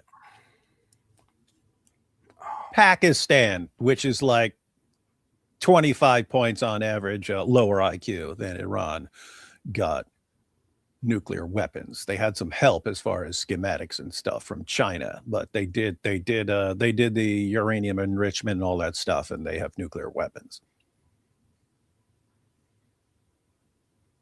Interesting. That's true. Rip Chuck Norris. Mossad strikes again. I know Israel killed Chuck Norris because Chuck Norris was a good friend of Israel, but then I received some information that toward the end of his life, he actually didn't like Israel very much, and this proves that they killed him. Something like that. Chuck Norris came to me in a dream and said, I have been betrayed. I don't know what show this was because I'd never seen the show, but I saw a YouTube clip where a guy, it's just a sitcom, and he has a wife, and this dude has a wife and kids and stuff like this, and all of a sudden he meets Chuck Norris. And then Chuck wants to be buddies with him and stuff. And he's like, oh my goodness, I get to hang out with Chuck Norris. But all Chuck Norris ever talks about is like family stuff and his wife and kids and stuff. This dude's like bored out of his mind. He thought it was going to be super cool. So he has to break up with Chuck Norris because Chuck Norris is too boring. So he sits him down in a bar and tells him, we can't be friends anymore. I thought it was going to be super cool. All of a sudden, some guy bumps into Chuck Norris, and Chuck Norris jumps up and beats the crap out of the entire bar, and the guy gets to help. And anyway, so he goes, see, this is what I thought it would be like. But Chuck already concluded that he's a bad friend, and so never got to be buddies with Chuck Norris. Earlier I saw this post that said, gun pointed at your head, name a wood. So I'm sitting there or standing there and thought of something dirty. And then I did post something dirty. Yeah. What the heck is wrong with you? I posted the dirtiest thing I could think of. David Wood. How would there be a community note on that? I don't know. What's sunny POV? This is basic engagement. Ugh, shut up, man. Oh, really? You can't do stuff like that? Name a wood just to get a bunch of people to respond? Huh? You can. Because that's like 90% of things I see on stupid X. Yeah, at some point, Elon Musk did this whole ambiguous post that people who engage in engagement farming will not be monetized or something like that. And then people started getting overzealous about engagement farming. This is engagement farming, but it's just basic posts that people make. What's sunny POV about Jew and Christians wreck Chia? Yes. No, so I guess what you're asking is, what do Sunnis think about Jews and Christians wrecking Shia? They are divided on this matter. And David can explain you in full length in 5 minutes. as I go in for a walk. Yeah. So you have mixed feelings among Sunnis. I made a video about this, guys. I literally made a video about this. Got over 500,000 views. What the heck? How are you not watching this stuff? But you have Sunnis who think, who are happy anytime Shias are losing, and they don't care who's making them lose. So they want to see Shias get crushed, because then they understand, well, in the future, then, Shias are even an even tinier minority. And plus, the hatred there goes all the way back to the beginning of Islam. So long before the United States or anything else existed that they complain about, they were hating Shias, and Shias were hating Sunnis. So you have some who celebrate the assassination of the Ayatollah. You've got people, Adnan Rashid was cheering on his death and so on. But I pointed out that there are lots of Sunnis who are bothered by it, because it's a reminder of how weak Sunni Islam is. So you had the Ayatollah. The Ayatollah was behind the deaths of hundreds of thousands of Sunnis. Hundreds of thousands. So these guys have been killing Sunnis for a long time through their puppet regimes. And so from a Sunni perspective, you've got this Shia leader, and we can't stop him. We can't do anything about him. Sunnis make up 85% of the Muslim world, and they couldn't stop this guy. And yet the United States and Israel can go and take him out anytime they want. And so it's kind of a big slap in the face to Sunnis that we're weak. Who's strong? The United States, Israel, pretty much any non-Muslim nation is way stronger than Sunnis. So it's kind of a disturbing fact for them that, okay, we're still incredibly weak. We can't take out these leaders. They can. And so they don't like it, because it's a huge reminder about how incredibly weak Muslims in general are in the world. Are you still talking? Nope, I'm done. I finished like 10 minutes ago. GV, in the defense of the 50% of Muhammad's own government assistants, their IQs are under 60. That's fair enough. And if you're low IQ, you probably need help. So I'm a big fan of all you. Mr. Wood is next. Nice. I should be next. Smile to Jahannam. Thank you. Smile to Jahannam. Good to see you. Good to see you. We actually met in person. That was fun. Mushy seasons. You lads sounding like Sellies. You sound like Sellies. AP, Associated Prophet, or Apostate Press? Both. Sahandik Kopak says, AP, you and David Wood are the goats when it comes to destroying the Al-Zuders. We don't destroy the Al-Zuders. We destroy the guy who's getting Al-Zudded. I think Muhammad is the best at destroying or getting destroyed by them. Sam, I'm like an hour behind. If you had an hour of random music and nonsense and then just came up randomly, I wouldn't have this problem. See? See? You see everybody? There you go. Now you're talking. Stephen Holman. Hey guys, why do you think young women are leaving Christianity church? Good question, David. Why? I wasn't aware that they are in any sort of disproportionate sense. I wasn't either. That reminds me of IP was recently on Jubilee. Do you know? Are you aware of that? Was he one of the 25 people there, or he was in the middle? Well, no, something different. He was on Jubilee. There was like a roundtable discussion. Oh no, I heard about this. It's with a Jew, and is that person there supposedly a Muslim, but like is a super liberal feminist Muslim or something like that? Yeah, I heard about that. I think this guy is an atheist. This guy is an atheist, a Jew, a Muslim, but the only Muslim that could get to take part was a liberal feminist Muslim. Yeah, and I think this guy here is a Christian. I think that's how it is. So I don't like this Jubilee channel, man.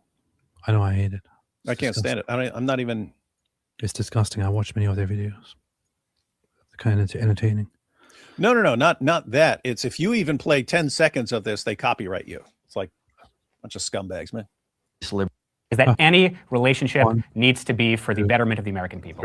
Have a recent poll published. Atheists are, we're just seeing this happen in society. There's a rise of religious individuals, specifically Christian, who. You played 2 different clips.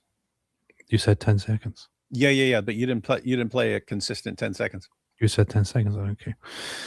GV, does AP believe salvation comes through belief in Jesus Christ or through a church? Same question for Dr. David Wood. The funny thing is that the most of the discussion about that is actually kind of a misconception, or you could even call it a straw man, historically speaking. The Orthodox Church believes the very same thing, that salvation only comes through faith. Yeah, but you can only get that faith if you are in the right church. No, that's not true.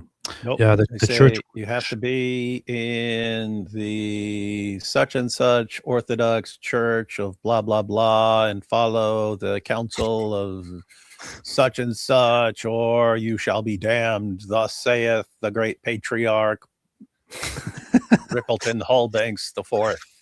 Stereotypically, yeah, but so the Orthodox also just teach that salvation only is attained through faith, or is only through faith. But they will say that faith without works is, not enough. But they won't say that works give you a salvation. But it is more of a complex and nuanced matter, whereas the Protestant perspective is simply, no, you say it is only through faith, and that's it. And I understand both perspectives, but they're kind of saying the very same thing in different words, in a way. But yeah, no, obviously I would say salvation comes through faith. David, what do you say? What the heck? What kind of question is this? Like, obviously. What do you say? Obviously. Faith. Tell us what you really think. Okay, good. Say it again. I spoke over you. Oh, faith in Jesus Christ. Wait a minute. Really? This is Shabbos Kesten. This is him? Who? This guy here? That's Shabbos Kestenbaum? Are you serious? Who? The Jewish guy? Yeah. That is Shabbos. Dude, I haven't watched anything from him. But I know that he's very active on Twitter, so I follow him. And for some reason, looking at his posts and all that, I always imagined a much more imposing and, older guy or something. This is what? This is Shabbos Kesten? Are you serious? I had no idea, man. Piece or a bunch of Lego pieces of different affect Judaism as a theology. It is absolutely affecting Islam as a theology, and that is actually an historical myth. But in other well-known ways, historical myth. What definitely isn't a myth is that Christianity was a driver. I'm not saying wait that's till you hear about driver, Islam. Christianity is not a driver. Hey, other people are getting annoyed with Jubilee too, apparently. Because look at this. It has 66,000 views from yesterday. They used to just like bust 1 million like instantly. I think other people are like me. Hey, if I can't watch it, if I can't watch some clips in a video or during a live stream without you guys copywriting everything, I'm not interested. I think it might be just a round table. If you are religious, not just Judaism, and Community. The question is your community? I could tell you. Like, so but the pessimist in me says, yeah, you're right. But the optimist in me says, no, I think they're going to try that for the next 5 to 10 years. And the app make us feel human. The Interesting. Young men were in there. Like a friend of mine took me to an Orthodox church, and I was just amazed at how many young men were. Hey, I think he's talking about me. Unless he has other friends who take him to Orthodox churches. But no, I'm sure it can't be. I think he's talking about me because I took him to an Orthodox church, which was packed. That's funny. I wouldn't believe for a second that other friends also take him to Orthodox churches. It can't be someone else. Brandon Driver, also AP, very cool Mike Winger as a guest today. Thank you. Yeah, I have. Hey, Mike Winger joke. Ha ha ha. So funny. No one's ever thought of that before. Do people unironically watch Jubilee? No. Just kidding, AP. I love you. I love you too. Peaceful Exploder. You guys are so Islamophobic with your backwards Western culture. We just want to celebrate Ashura without being bothered by your mushriks. I'm sorry. I apologize. Between Heart and Mind, converting to Orthodoxy after 6 months of researching and 10 years of Protestantism, still learning and getting comfortable. God bless you both. God bless you too. Nice. Congratulations and good luck on your path. Objective Christian says, which 4 Dawa Slimwits are on your Mount Musmore? Muslim Rushmore. That's a good question. Like, what do you mean? Like the ones who are destroying it most, or like who would be the actual like legends of Dawa? Because then you'd be talking about like Ahmed Deedat and Zakir Naik, and it's kind of massively down. There's a huge drop off after Zakir Naik.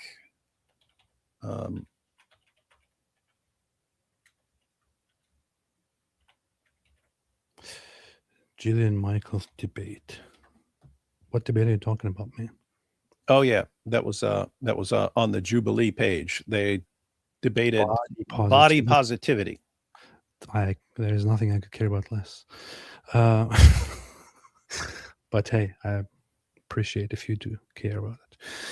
Sheikh Othman marriage counseling. I was watching a Mike Winger video with the God Logic. Suddenly my mom walked into the room and said David Wood suddenly just got really handsome. Ha ha ha. all I saw right there was, hey, my mom likes super nerds. Well, maybe she was talking about God Logic. Maybe they thought God Logic was you. Between Heart and Mind, that's super Western to think of scripture and early church history as 2 different things. Eastern Orthodox don't separate the 2. That's true, they do not. Art Butler, thank you. Paul, I perfected by Kalbi dilemma. Muhammad said Kalbi is Gabriel. Gabriel used for Allah's revelations. People probably went to talk to Kalbi because of it. Shirk. Nice. Flesh it out more in coherent sentences, and I will follow it through. Apostolic Apprentice. If Jesus is the new Adam, that means there should be a new Eve. Mary is the new Eve. How could she be the new Eve if she sinned? Well, look, I agree with the whole new Eve and second Eve thing. However, I think that in order to establish that, you need to not appeal to logic in this way, because I think that the logic here doesn't follow. But you can do that in a very nice way, such as showing how the things in the story of Mary very nicely overlap with the things in the Old Testament. I mean, there is a graph even that people lay out to make the parallels of the elements of the Old Testament with the elements in the New Testament, and you can very, very nicely make the point. I do not think that in this way the point is very well established, although I agree with you. Ash Mays, Saint Kirill, pray for us. I know I'm supposed to say Cyril because I'm an English speaker, but I say Kirill because it's the correct way to say it. We say Cyril. Sue me. Stephen Holman, if you want biblical evidence of Mary's significance in salvation history, then read Genesis 3, Revelation 12, John 19, 26, 27, Exodus 40, 34, 35, Luke 1, 35. Okay, listen to Stephen Holman. Yeah, none of that would say anything clearly that you guys are interpreting it as. Bam, I said it. Quit asking if you don't want to hear it. Dawood, I was just on Eric's stream with David. Nice. Reject says Marilyn Monroe. Oh, is my son over there? His name over there is the real David Wood. Let me see. Wait, is he on stream now? Is he on stream now? Does he actually go on live streams? Marilyn Monroe vibes. Well done, David. You're still dumb. Am I right? And I right, AP. He's jealous of your relationship or that he can see you a psycho, David. Exactly. I don't understand what you just said, but I agree with it. PD, how to beat corn addiction. I read Bible and pray. I don't think there's anything wrong with corn. I mean, it depends on how you eat it. I kind of like the sweet ones. It depends on how you, whether you grill it or cook it properly and all that. Popcorn is one option that people go for. I generally prefer the more natural Oh, it was actual David. way of eating it and all that. But yeah, I don't think there's any problem with it. What do you think, David? Oh no, I was pointing out that it is actually David over there. It's David S. He's a guy who had a long discussion with Jake on my channel that one time. No, you know David. You met him up there and had a good long discussion when you were still an atheist. You guys were talking about the design argument. Of course I do. And you kept going like, you actually remember what we were talking about? Yeah, you guys are like, you were like, oh, you Christians are so stupid. Oh, everything happens by chance and chaos. How could you be so stupid? This is the funny thing to me. This is the funniest thing to me, everybody. Like, David always acts like he doesn't care at all about what people are talking about, and he doesn't remember certain conversations and all that. But he actually remembers what David and I, the other David and I, were talking about specifically on a certain day that was like years ago. Well, because we went over to someone's house and they had like piles of meat from animals that they'd gone out and hunted and killed, and there's just like piles of meat everywhere. And I'm like, hey, AP's been having a discussion with David S out there for a long while. What the heck are they talking about? And I go over there and they're talking about design and beauty and all this stuff. And I was like, wow, AP's been out here having this discussion for a long time. Looks like he's actually interested in this stuff. Whereas when I bring anything up, he's like, shut up, you stupid Christian. I reject religion. That's why I left Islam. And I know that all religious people are equally dumb. Only atheists are smart. Shout out to David, the other David. It was actually one of the most interesting conversations I've had. And I was hungry. I traveled a lot. We sat down. We just went to this house with a bunch of delicious meat and all that, not in the good sense. And we started having a conversation about natural beauty and natural design. And we just started talking about it. And I think it went on forever. We started talking about philosophy, about whether there's objective beauty. We started talking about Schopenhauer because I brought up Schopenhauer and all that. It was like one of the most interesting conversations ever for some reason. I don't know. Yeah. Final thing about the corn thing. So I love eating it as a side, but also on the cob. And it's just the one thing that I don't like about it is like when you bite into it and then it gets all stuck in your mouth and your teeth and all that. Yeah, you need to floss or go brush your teeth. Yeah. Other than that, it's like it's very good. So I'm not sure why you would, unless you eat too much of it. Too much of everything is kind of bad, I would say. But David, any comments on this? No, not a big fan of corn. Yeah. There's my wife pointed out eventually that when I was growing up, that a vegetable would be considered corn or mashed potatoes. And she's pointing out those don't even actually count as like vegetables in the nutrition sense, but that was corn or mashed potatoes. That was corn on the cob. Corn on the cob. I think I said corn on the cob, and that sounded like kaba. That's funny. Now I'm thinking of corn on the cob. Sheikh Uthman marriage counseling. Red-Green Alliance in China is the only case of where the red beats the green. The CCP destroyed the Muslim extremists there. Yeah, the Reds in China is the only place in the world where the Reds seem to be actually confidently in power and continuing. That said, they also abandoned so much of their communist ideology.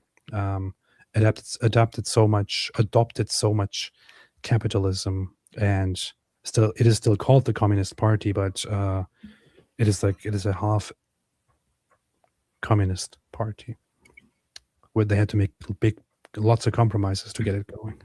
So a mushy season. David with an AP. Do you have any theological difference with Bob of Speaker's Corner? Not that I mean, aside from the obvious of having different, Yeah, I'm sure if he listed everything he believes, I would have differences. Just not the sort of thing I would make an issue if people weren't asking about it constantly.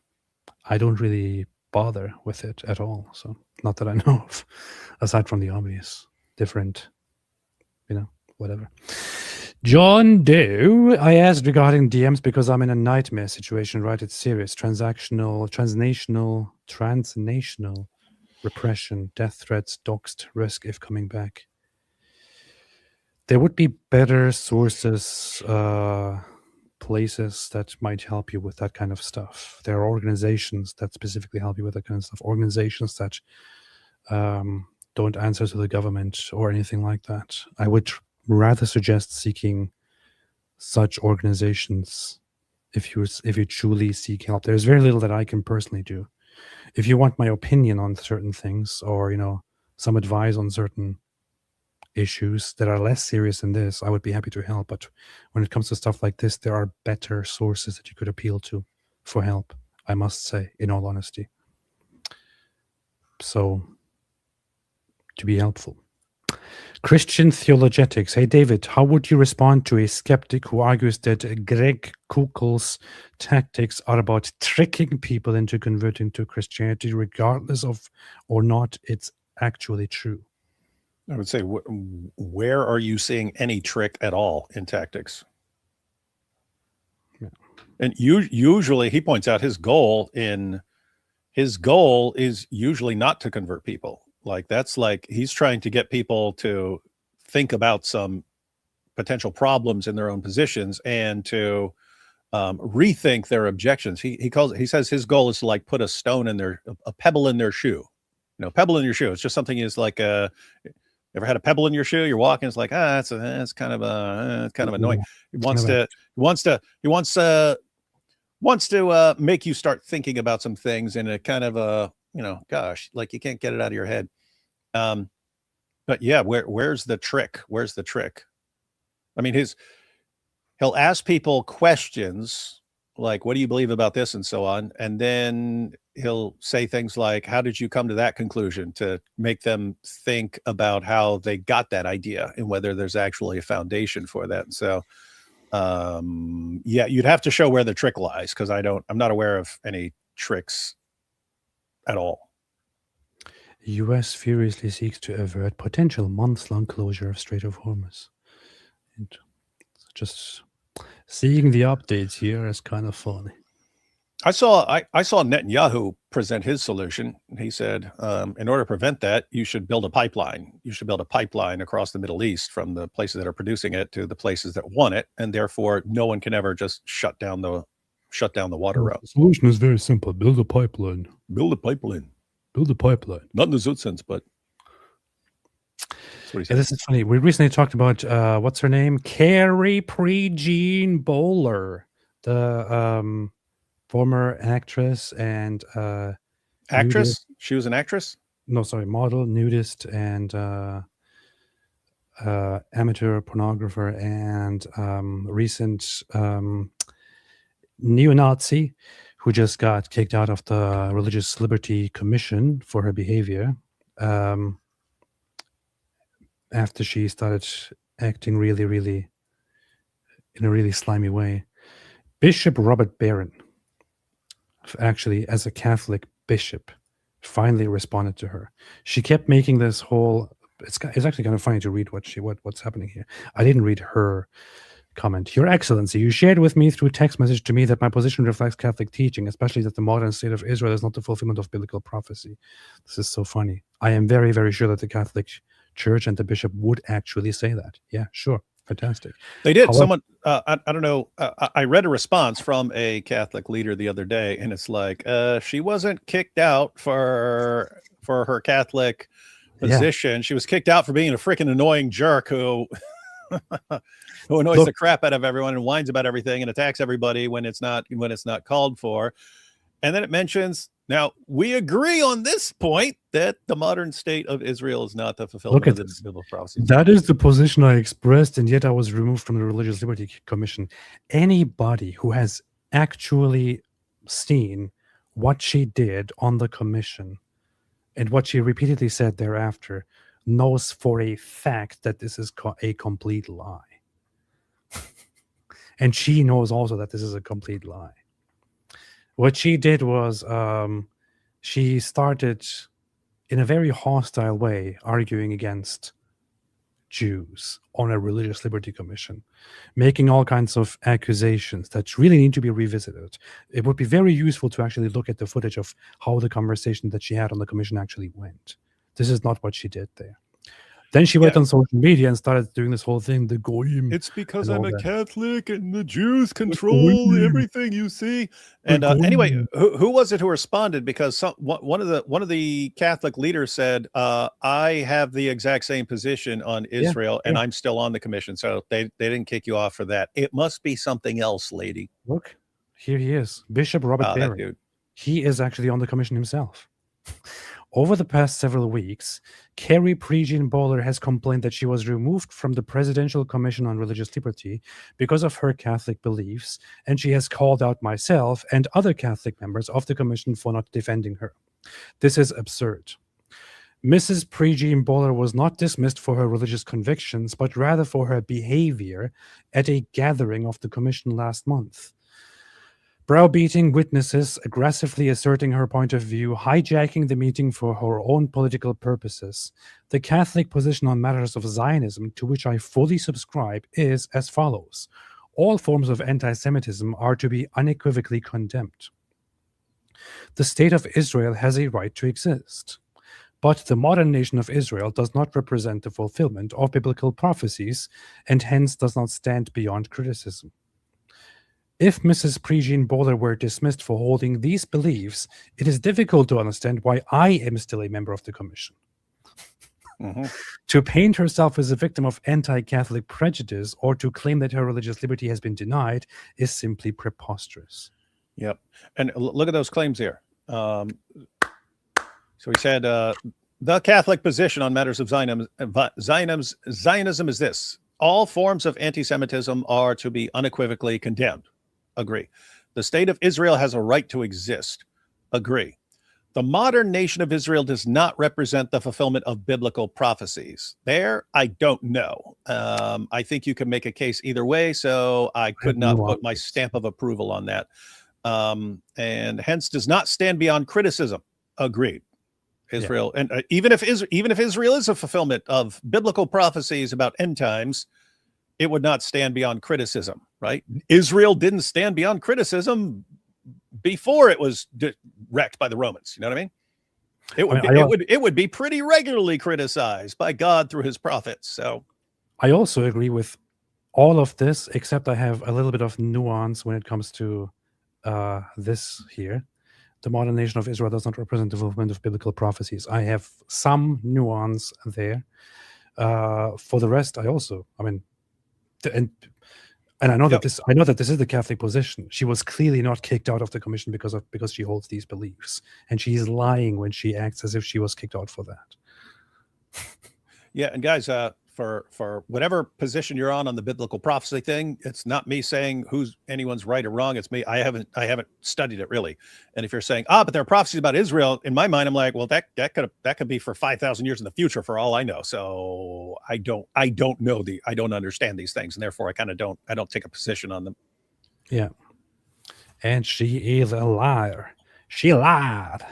She lied. Yeah. I've never liked that, no matter who it comes from, even if it's someone on my side on some issue or something like that, where you just like act like a complete jackass, and then someone calls you on it and says, we don't want you part of this, and you go, it's just because of this, right? You see, I see this from Muslims like constantly, right? It's like, and they reject us just because we pray. No one's talking about you guys. We're talking about all the other stuff, right? Anyway, and I'm just seeing this here, and there's no way that she actually wrote this. So she can't spell basic things. I'm very sure that she didn't write this. As Catholics, this is kind of funny. She converted to Catholicism like 5 months ago, and now she's trying to educate the bishop on what Catholics should and should not be doing. It's ridiculous, man. Zero humility, zero self-awareness. Who is Dova? God bless AP. God bless Dawood. God bless you. Chuck Norris didn't die. He defeated life, then ascended.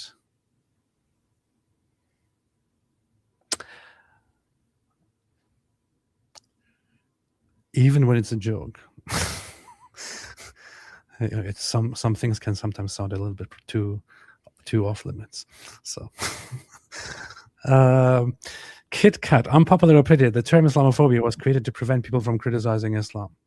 What I got from the Bibi speech comparing Jesus' mercy to Genghis's ruthlessness is that might is right. Isn't that literally Yahtzee ideology? Thoughts? I don't believe for a second that's not what that you watched his speech. I think you watched the 15-second clip.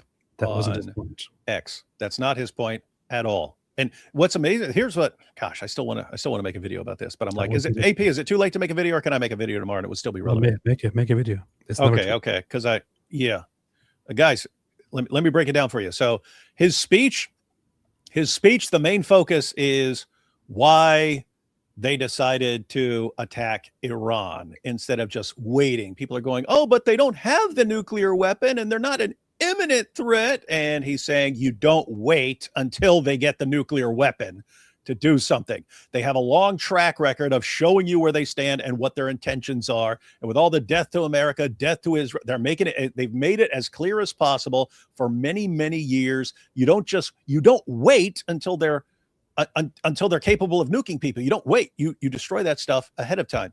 And then it's actually during the Q&A. So he spoke for like, I don't know, 6 or 8 minutes or something like that. And then it went to Q&A, and you had questions by various news agencies, which is odd considering he's AI.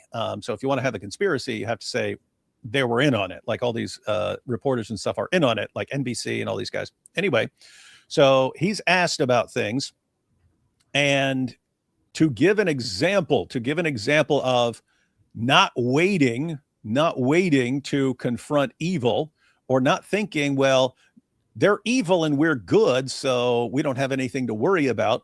He quotes this book. You actually got it. He quotes this book, Will Durant, right? Now, Will Durant, interesting guy. He considered himself an atheist, but he said he also considers himself as a Christian, in the sense that he agrees with Jesus and believes that his life is a great model for moral behavior. And so he says he spends his life trying to follow the moral teachings of Jesus. He rejects the supernatural. Anyway, in the section on that book, we read it the other day. It's a little bit more nuanced than that. I think his idea was that he isn't in full complete rejection of the supernatural. That God is simply something too difficult for him to handle, and that he still respects it. He said he doesn't believe in like a personal being and stuff. He said if you mean like some sort of source of vitality or something like that, that would be different. That would be a different case. It's like not denial of God in the modern atheist sense, but rather in like I cannot believe this. It's more complex than that. Yeah. And so he has a section of a chapter, and it's he basically talks about he's talking about the church and so on, and then he kind of turns to basically the problem of evil, and he says, is there God who's like always intervening in history and stuff like that? And he says he doesn't believe there is. And he says the reason is that, you know, if an evil person runs into a good person and the good person doesn't stop the evil person will do whatever he wants. And he's talking about different regimes. And elsewhere he talks about, so there in that section, he talks about Genghis Khan. Elsewhere he talks about Hitler and the Nazis and so on. And his point is that if you're just looking from the perspective of history, evil people do really bad things, and your goodness doesn't stop them. He even uses Islam as an example, right? He said, if Charles Martel didn't stop the invasion at the Battle of Tours, then guess what? You'd all be Muslims right now. Something else could have stopped it. But he's making the point, when these groups come along, when these leaders come along with their armies, someone stops them or they don't stop. You have to stop them. And he says it doesn't matter. No matter how good you are, your goodness does not stop them. You still have to act. He's making the exact same point that we've heard thousands of times, that the only thing necessary for evil to triumph is for good men to do nothing. That's the point he's making. Your goodness, when it's not combined with action, does not stop an evil person. Will Durant uses the example of Jesus and Genghis Khan. It said the goodness of Jesus would not stop Genghis Khan without action, right? And so he's just talking about good and evil in history, and does it show that God exists? And he says, no, it doesn't. And he compares it. He says the same thing in biology, right? A lion is not stopped by the goodness of the gazelle. The only thing that would stop the lion from eating the gazelle is if the speed of the gazelle, maybe, but the gazelle has to be doing something. It doesn't matter if it's a nicer, gentler creature or something like that. So anyway, Netanyahu, he's not using it that way. He's making a point as far as historically, if someone doesn't stop an evil tyrant, the evil tyrant doesn't stop. And he says he doesn't say goodness isn't important. He said your goodness is not enough. You have to combine your goodness with action, or it does nothing to stop the evil person. And somehow he says all that, and people saying might is right. No, there's nothing about right. It's like the might, the right by itself does not stop the might, right? He says, and he if you just let Netanyahu continue, he says, this is why Western nations need to stand up. Yes. This is why Western nations need to start defending themselves. It doesn't matter if you're right if you do nothing to stop all the evil people. If anyone else besides Netanyahu were saying that, it would not have been controversial. It would not have been controversial if any other person on the planet was saying it, because Netanyahu is saying it. He's saying Genghis Khan is so much greater and more powerful and more base than Jesus, and we all need to be more like Genghis Khan. And right after making that comparison, he actually says, and this is why the United States and Israel are now taking on the Iranian regime. Mm-hmm. That's his entire point. I'll just make it very, very simple. Based on his reading of Durant, what he's saying is so the actual quote is that the universe is not fair to Jesus over Genghis Khan, for example. So Netanyahu then uses that comparison and basically says you can be as good as possible. So Jesus is as good as possible. He's the representation of good. The universe is not kind to the one who is just good, whereas the universe is kind to the one who is strong, even if he's barbaric and evil. So you should be good like Jesus, but you should also prepare to take on the evil that is Genghis Khan. And ordinarily, everyone would agree. I hear that from Christians and patriots and everyone else all the time. Look, we got the follow-up. Same guy. The analogy still, so this is after we explain it. The analogy still doesn't make sense. The analogy makes perfect sense to anyone who isn't looking for a reason. It is not a theological statement. Yeah, look. So guys here, the analogy still doesn't make sense because from the Christian lens, Jesus defeated sin and death, evil. Why use Jesus at all in his speech? He's not talking about theology or defeating sin or anything else.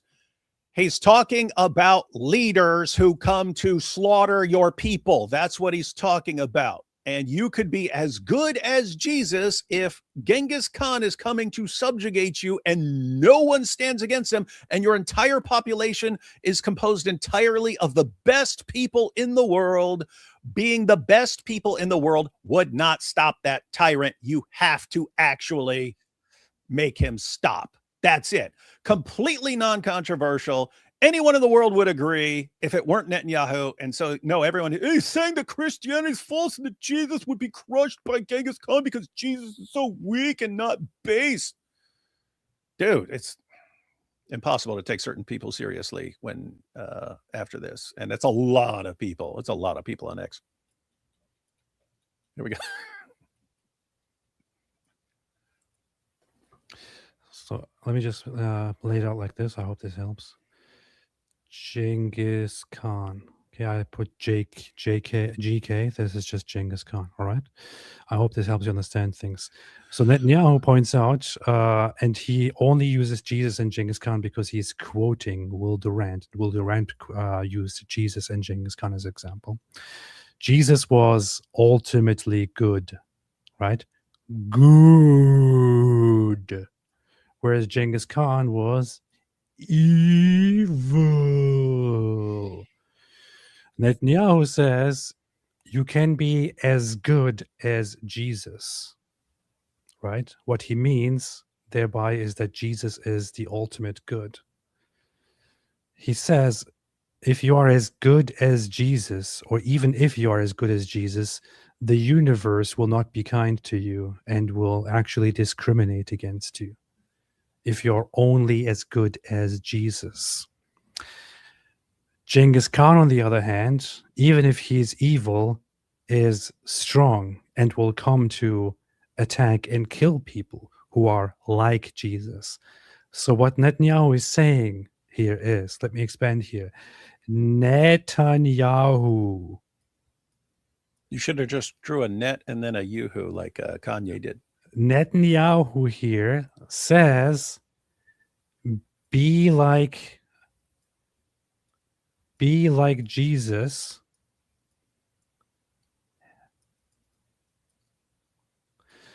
but also prepare yourself, prepare against evil. Do you understand now? That's literally what he's saying here. Jesus is good. Genghis Khan is evil. Netanyahu says, be like Jesus, but also prepare yourself for the evil, barbaric aggressors that are like Genghis Khan. Because the world is not kind to those who are just fully good. You also have to prepare yourself against the Genghis Khans of the world. That's what he's saying. Yeah. Yo, I'll give you an example because I just made a video about this the other day.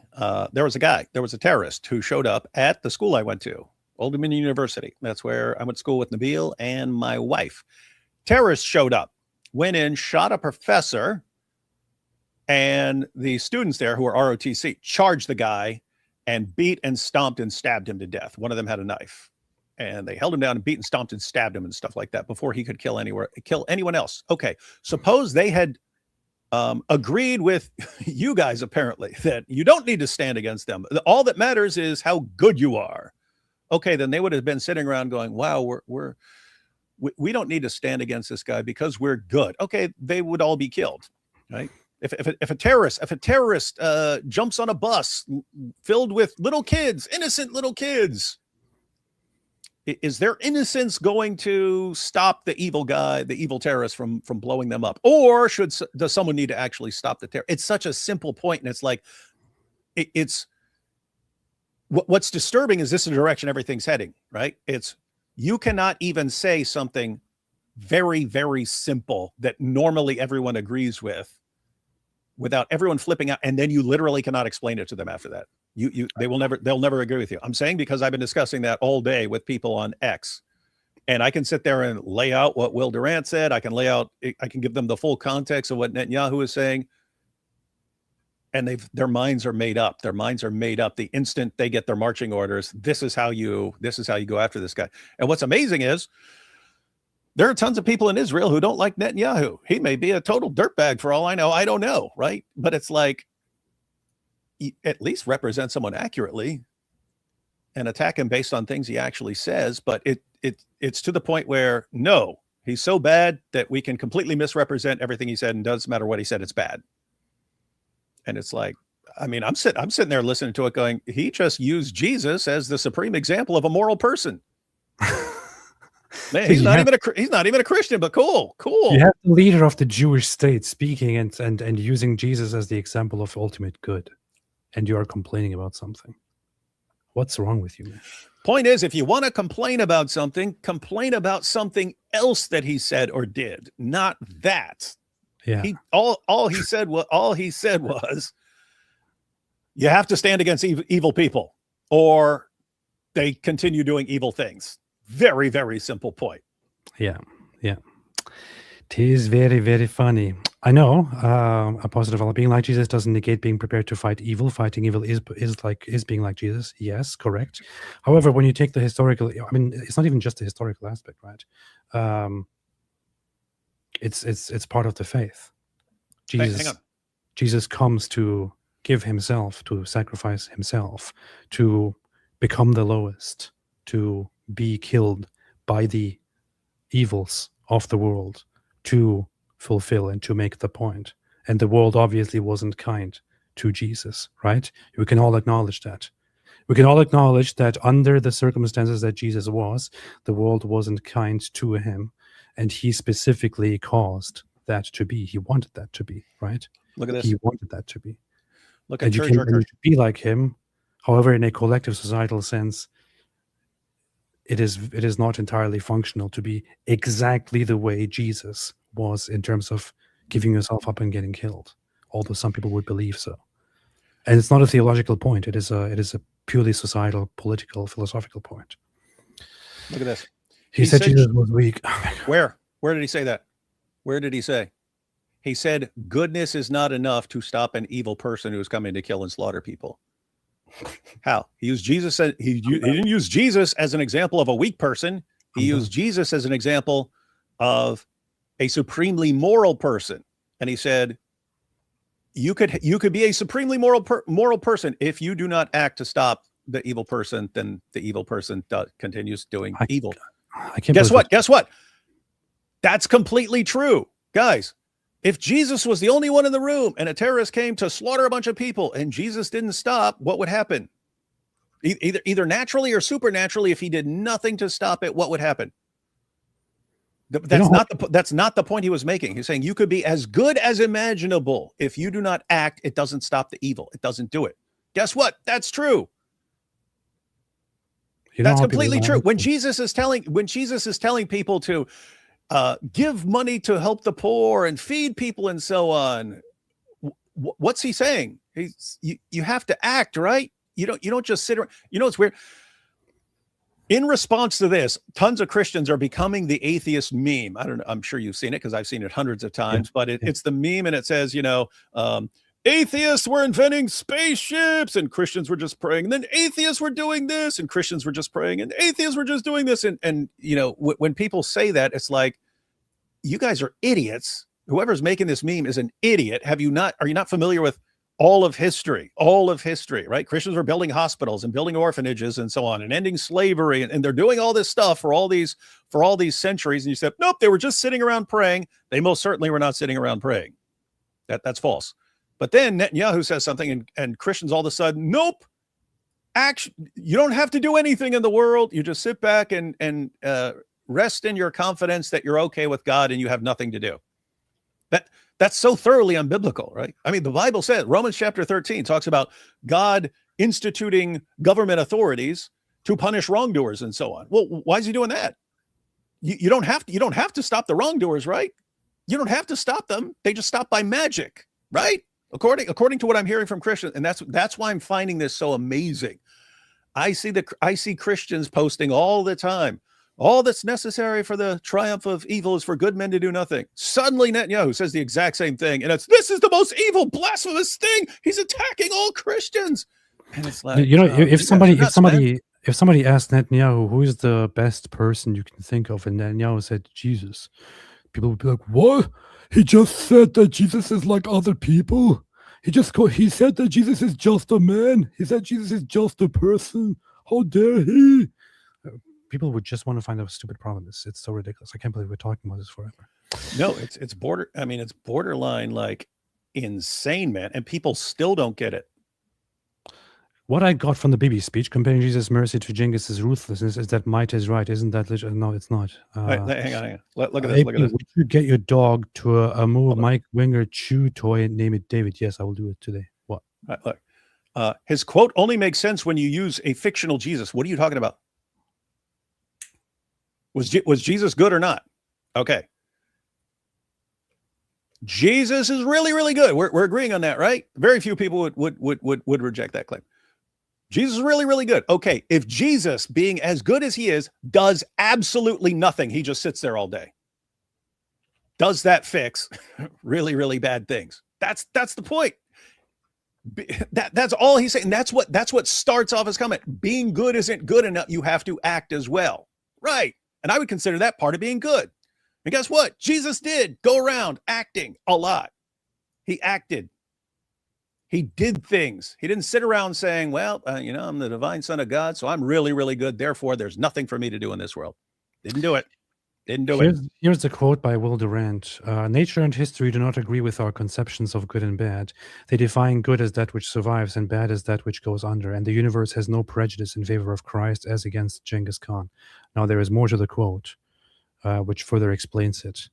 But do you think there's anything, do you think that this quote is a bad quote? Do you think this is insulting Jesus? If you don't think so, then Netanyahu's quote should also not be insulting to you. There's nothing insulting. Oh, I would also say, from a Christian perspective, Christians should have way more of a problem with what the point Will Durant was making than with what Netanyahu was saying. Netanyahu, all he was using it for is, if you don't stop an evil person, then they do evil, and it doesn't matter how nice or good or sweet you are. If no one stops the evil guy, he's gonna do evil things, and nothing else is gonna. What else is gonna stop it? What else is gonna stop him? Pretty simple point. Will Durant saying he doesn't see God. He doesn't see God in history. So that should be something to object to. The funniest thing about all of this, and I really want to conclude it here, is that he is literally, as explicitly as possible for any adult person to understand, he is literally using Genghis Khan as an example of evil barbarism, and compares then Genghis Khan to the Islamic regime. That's literally what he's doing, and people are actually taking this like, oh, look, he's saying evil is better. I'm sorry, but you have nothing in your brains if you actually take that conclusion. The skeptic is arguing based off of the preface to the anniversary edition of Tactics, in which Kukl promises to give a plan that'll allow one to converse with confidence, no matter how little you know.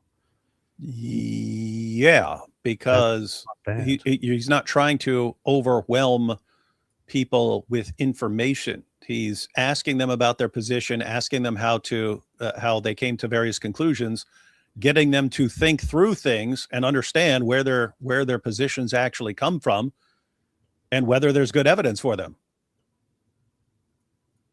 How you interpret that as he's trying to trick you. Okay. Moshi Season gifted 5 memberships. Thank you, welcome, and thank you for trapping 5 people in his cult. You should check it out, bro. Make sure I'm not a heretic. I do not know what you are referring to, but I guess if we go into the history of super chats, I can figure out what exactly we're referring to. No, he was on Eric's channel earlier. Oh, I see. Okay. Sheikh Uthman marriage counseling. David, do you think Zakir Naik is a good debater? I think he's a master debater. No, he's good from an Islamic perspective, where you spout complete idiotic nonsense and you sound confident. He's good. Oh, that's a very good question. But he would have gotten crushed. He would have gotten crushed by really any experienced Christian debater. Just period. He says, "What is the Injil?" But let me tell you, chapter number 15, verse number 3. But let me say a very good point. It says in chapter number 5. Verse number 16, that there is an Injil and was given to Jesus. RCA, how much did Al Netanyahu pay you? $50,000. Kit Kat, thank you for the super chat. Hey, I said 50 and he brought out a 50. See, this is one of 1,000. Negative says, my friend told me people who venerate saints aren't true Christians. I am from the Syrian Orthodox Church. Are there any restrictions against the veneration of saints in the Bible? Well, somebody who says you're not a true Christian, if you're doing that, should just look into the mirror and assess whether they are a true Christian or not. And I hope you don't take that position against other Christians who don't venerate saints. So, and by the way, that's why I say, like, it could be a thing. Like, I don't see it, but I can't rule it out because it doesn't say, like, don't do this. So yeah, that's why I would not be you're not a true Christian if you do this. It's like, well, I mean, the Bible defines what a Christian is, and if your church believes those things, then even if you're doing something that sounds weird to me, I can't say you're not a Christian. Branca says, how do people not understand what if baby was speaking about? Stop watching a 2-second clip on TikTok. Evil shall conquer if good men stand by and do nothing to stop it. In other words, correct. Ash Mays, Genghis Khan Chesterton, big fan of his work. That's funny. I thought of the same thing when AP put GK on there. I was like, GK, I did too. And I was like, wait. Too. Everybody. Yeah. Sadly, I know his actual name, Gilbert Keith, and you can kind of see why these guys went with initials. So he was Gilbert Keith Chesterton. Gilbert, pretty nerdy name.